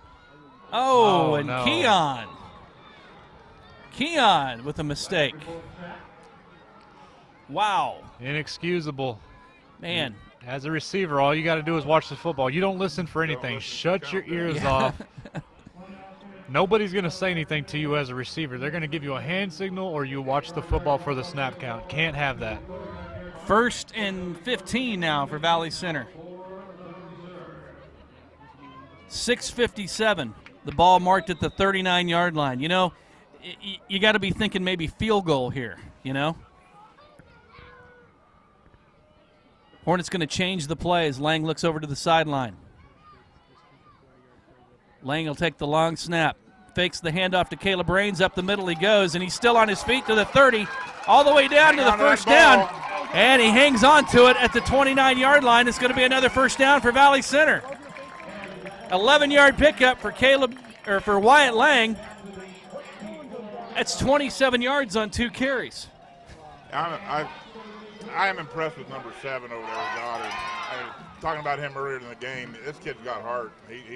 That's what I was just looking at. His size. He's not the biggest kid, but man, he's got some fire. He does not care one bit who you are. He's a pit bull for sure. I was just noticing that too.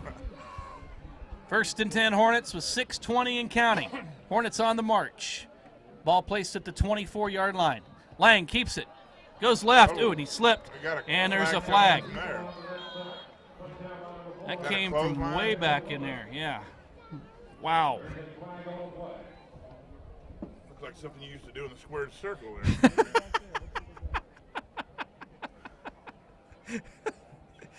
I knew we'd get a wrestling WWF comment in here tonight somehow. Wow. After near decapitation there on Lang,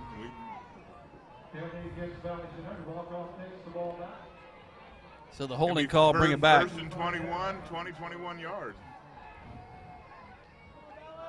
I want to say hi to Ann Carter Hainlin. Well, we already said hi to her mama. Yep, we did. Ann's watching the game. Little Annie, little Shane. And Lang will keep it over the right side and gets drugged down. No gain on that play. But Goddard's slow getting up. Looks like I got a hurt Tiger. Looks like it's the free safety number 28. He's had a tough job in this second half. He's the one responsible for the quarterback. He's been making most of the tackles whenever Lang is running it out of the backfield. It's Jackson Gasho come out of the play. Ben Anderson's watching the game. Little Ben. That's another guy. That's another lineman that had some great success for the Hornets. Where's been lately? I haven't seen a tailgate with him here yet. He's got a food truck now, you heard, didn't you? Oh, he does. Yeah. Pass by Lang. He's got Brown. Touchdown, Valley Center. A 31-yard touchdown catch to Tyler Brown, his second of the night. There's a flag on the play, and I'm going to bet it's going to go against Valley Center for celebration. Got to keep your composure here, guys. Got to keep your composure. As a coach, you don't mind that penalty. In fact, you kind of enjoy that because you fought back from 2 touchdown deficit in the second half. This is probably going to be a celebration penalty. I would act like I was yelling at him, but I would say, dang it, you did a great job. I understand what it is, but I've got to act like I'm yelling at you right now, so just shake your head and take it. The official call from the official is coming up. Unsportsmanlike conduct against the Hornets. It's a 15-yard penalty, so it won't help the kickoff. They're going to enforce it here on the PAT. They're going to enforce it here. It's going to be an NFL PAT. Yeah. This will be what is this? From the 17, from the 18. 35-yard PAT. Well, he's definitely got the foot. Let's fake this thing. What do you say? The kick is up. Been there, done it, but not going to squeeze it now. No, might have been tipped. I can't believe there wasn't an offsides call on that. Looked like Eisenhower may have jumped. Same play that we scored a touchdown on earlier. We just had our trips to the left side, and number 1, the outside guy, ran a post. Ran right by the corner, and, we just talked about an injury to their defense. That was a free safety, and he was nowhere to be found. And nice pass, a nice catch, great touchdown for the Hornets. Might have been one of those times where they were looking for Keon and forgot about who else is on the field. Yeah. The Hornets have probably the most talented set of wide receivers ever to come through Valley Center on this football team. They have a set of them that can, and they just rotate them in and out, in and out, in and out. A 13-point lead with 5 minutes and 12 seconds left to go. It's 41-28. Valley Center on top of Eisenhower. Homecoming tonight. Things are turning around. Hello to Keith Harriman listening tonight. Coash set the kickoff at the 40.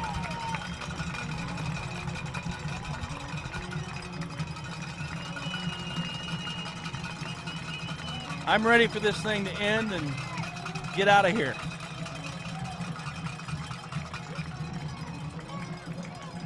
I'm gonna watch Sammy Weldon and Donnie Boone on this. See if they've got their hunger on the return here. Or on a kickoff. Coash marks it off. Hand in the air. The whistle and the kick. And he kicks it. They call a fair catch immediately. Darn. Number 24, Cooper Ryan, learned from his last time just to catch it. All right, this puts the Eisenhower offense in a very tough situation. They're not fit to be a quick score offense. There's no surprise element anymore. The Hornets know they're down by 13. They're most likely going to have to put the ball in there. There's 5 minutes and 11 seconds. We don't have to worry about coming up on run support. They need to be throwing the ball. We can play back, play our coverage, and not be caught off guard and make sure nobody gets behind us. They'll take over 1st and 10 on the 27. Madsey under center. Got a lot of work to do. They're going to have to throw the football now.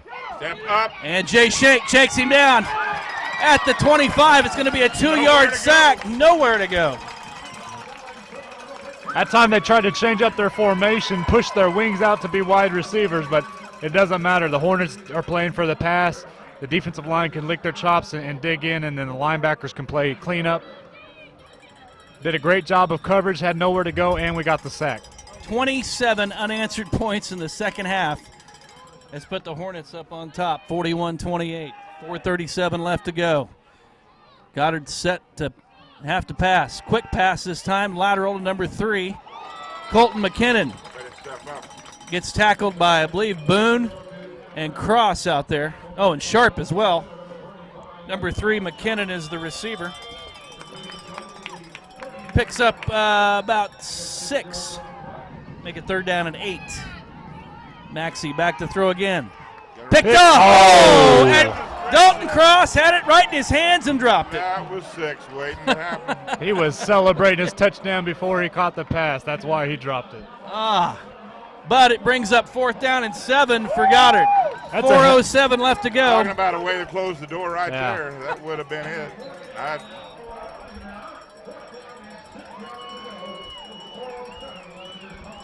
Outstanding job of defense. Wow. Yep, you knew what they were going to do, but you still had to stop them, and they have so far.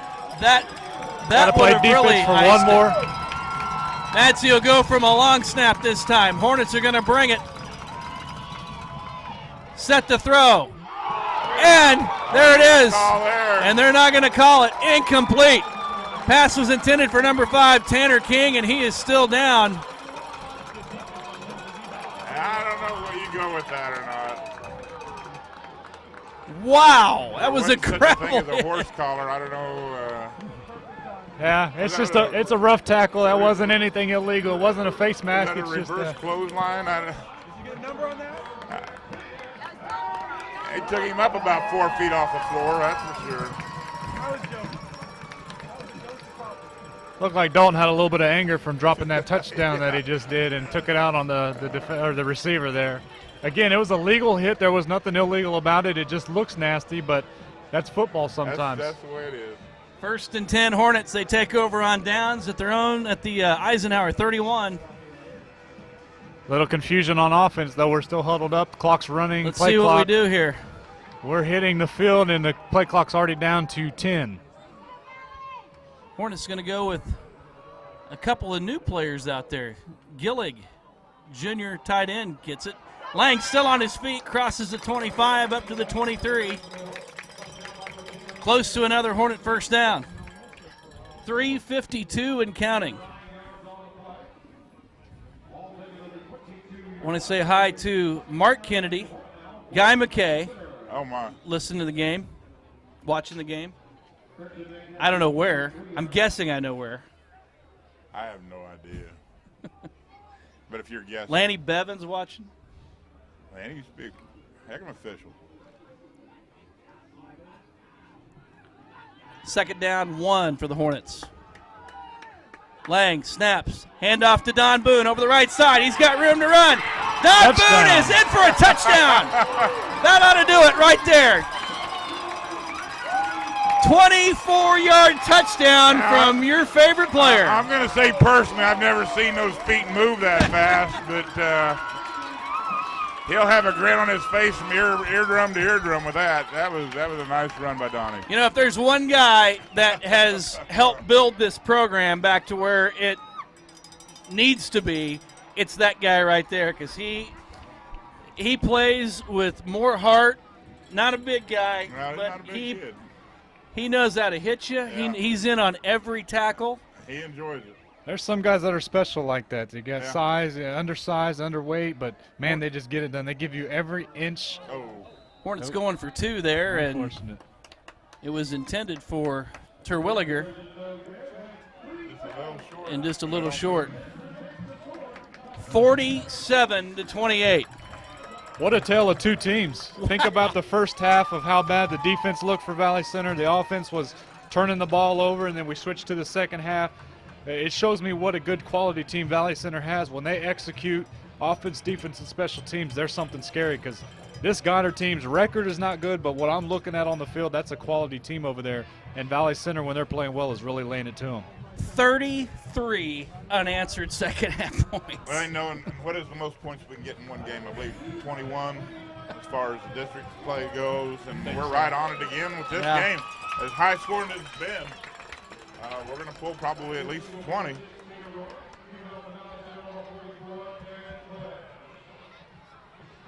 Wow, would never guess that That's crazy. the second half would be anything like this. Or Whatever was said. I was going to say the same thing. You better patent it and put it on Amazon.com to sell it, because there's a lot of teams would love to hear what was said to get these kids lit up. Hornets have only turned it over one time tonight. It did cost them 6 points, though, or make that 7 points off the turnover. But right now, that's not really a factor in this game, as we got 3:12 left to go. Coash kicks off. Short kick. Ryan takes the kick, calls for the fair catch at right the 30-yard line. 3 minutes and 11 seconds left to go, and I'm guessing that Eisenhower here they're going to have to get the ball in the air. And we'll see if the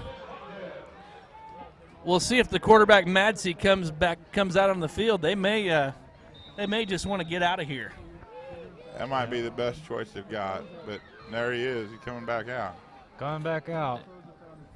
Not built. This offense not built for making up this many points this quickly, but they're going to be forced into it. So look for a pick from Valley Center. I don't have a bad thing to say about him. I think he's played a pretty good game tonight. He's going to pass, roll to his left, takes a hit as he gets hit. And there's an interception. Caden Pearson's got it. Still on his feet down to the 15-yard line. And that's going to do it. Well, if the door wasn't shut, it got slammed there. So, yeah, great effort by Caden Pearson. About a, 20-yard return. Yep. And it's just a matter of clock time now for the Hornets. Going to go out 6-0. Hornets just need to run the clock out and get out of here. Yep. Up by 19 points, 47-28, thanks to 33 unanswered points in the second half. And Valley Center looks like they're going to get the homecoming monkey off their back. 2:59 left to go. I wish people wouldn't leave and stick around. Yeah, and really. Finish this thing up. I don't mind it. It clears out the parking lot. Lang under center. Yeah, but you're chauffeured up there at the arena. Oh, big run. They pitch it. he's Lang gonna be keeps in it. for six. And he's Touchdown. in. Touchdown, Wyatt Lang. 53-28. The Hornets lead it. Wow. That only took 7 seconds. What a way to finish off the game, to come back in this second half and dominate. You know, and he has been one who has really led, I think, the offense here coming through. Yep. From the very beginning, he started out with those quarterback draws, and I think he sent the message to the offense, Baco, that, man, his second efforts in running tonight has been something different. absolutely. He got a penalty as well. Danny Don singing. What do we got going here? No, we just got a request to sing "Turn Out the Lights." We might have to do that. I don't sing. Extra point is good. I don't know the words. 54-28, Valley Center. That leaves it to only That's- one person here. I believe that's 40 unanswered points in the second half now. Gosh. Yes, it is 40 points. 54-28. Okay, so now we need to say hi to Chuck Thompson in Oklahoma City. And we need to say hi to my parents listening in San Angelo, Texas.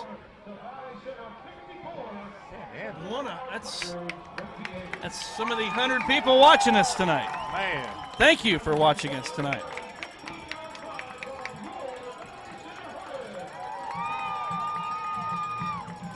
Well, would you think people scattered throughout the world like that? You know, we'll What's probably, that? Probably be contracted next year by NBC, ABC. Somebody will, pick this up.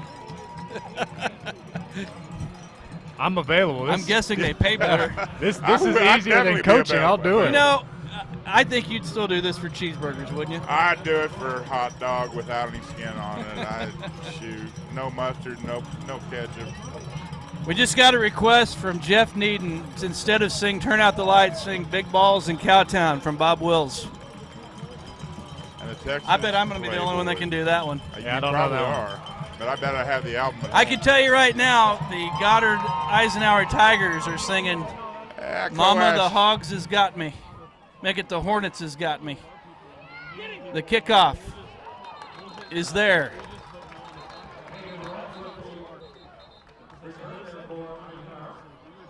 Eisenhower gets it. 2:45 left to go. And they'll start on their own 24-yard line, 1st and 10. Impressive. was That's all ex- you can say about this second half from what Valley Center's done is come out and just taken it to the Eisenhower team. And I'm looking at the scoreboard and I don't believe it. It's 54-28. I know. 2 minutes and 45 seconds. There's still some game left here, but man, Valley Center's been impressive this second I've been half. doing this for 4 years, and it's usually we've been on the other side of this. And When the I've box just- scores are in the paper tomorrow, people Yeah. are going to be floored with seeing what happened in the second half. pitch goes to number 3, McKinnon. Big run over the left side, picks up maybe 4. That might be their biggest gain in the last 2 or 3 possessions. Yep, Valley Center's defense done a great job of winning first down. That time they gave up about 5 yards. Finish up this game, stay clean, no penalties, nothing stupid, avoid injuries. No Let's get turnover. out of here and get on to the next game when we have Goddard coming in.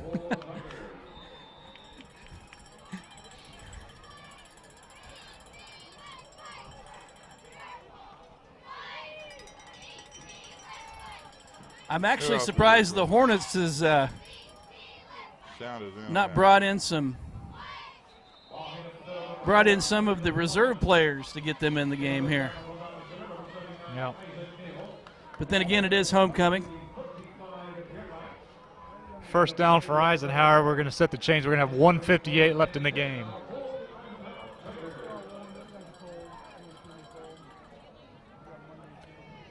First down, Eisenhower. Clock running, 1:48. Pitch over the right side. Hey, you Nice know, we stick. haven't, McKinnon. we haven't talked about dedicating the visitor side press box over there.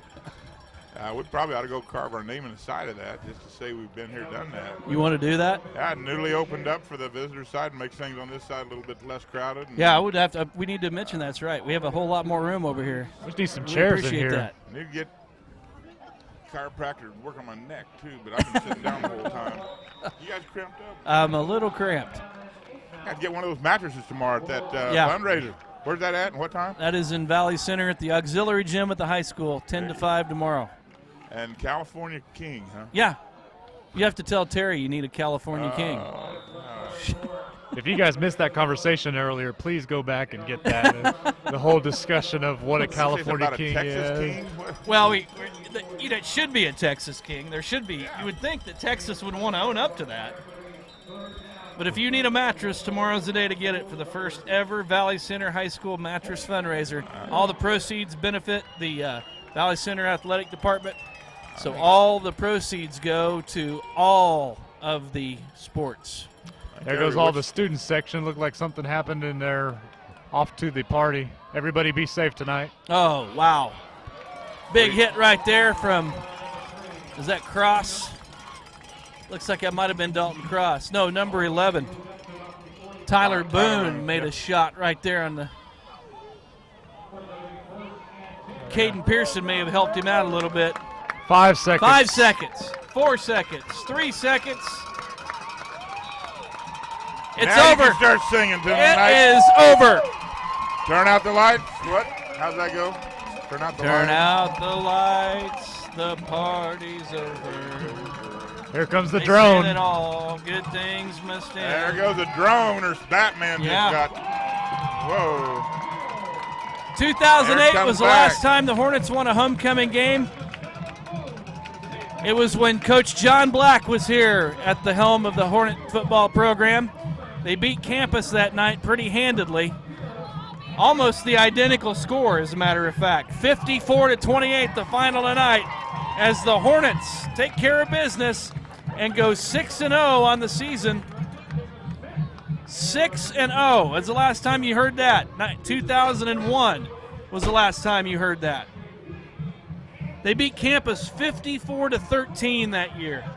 The Hornets beat the Tigers 54-28 tonight on 33 unanswered points. Make it 34 unanswered points.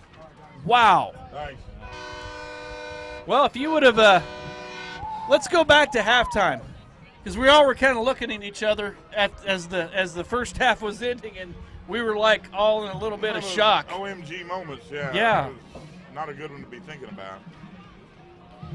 And I think the paper's going to be asking Coach Smith what was said at halftime, because something happened. I can Lit tell their you. pants on fire, and obviously Goddard or Eisenhower, man, offense came out, worked their defense over, kept them on the field, and just wore them down. They had big boys, but I don't think those big boys were quite ready to be on the field as long as they were. Yeah, that's the winning mentality that has been instilled in this program now that you can tell. Well, and this is something that's been building for several years. It's not just an overnight success.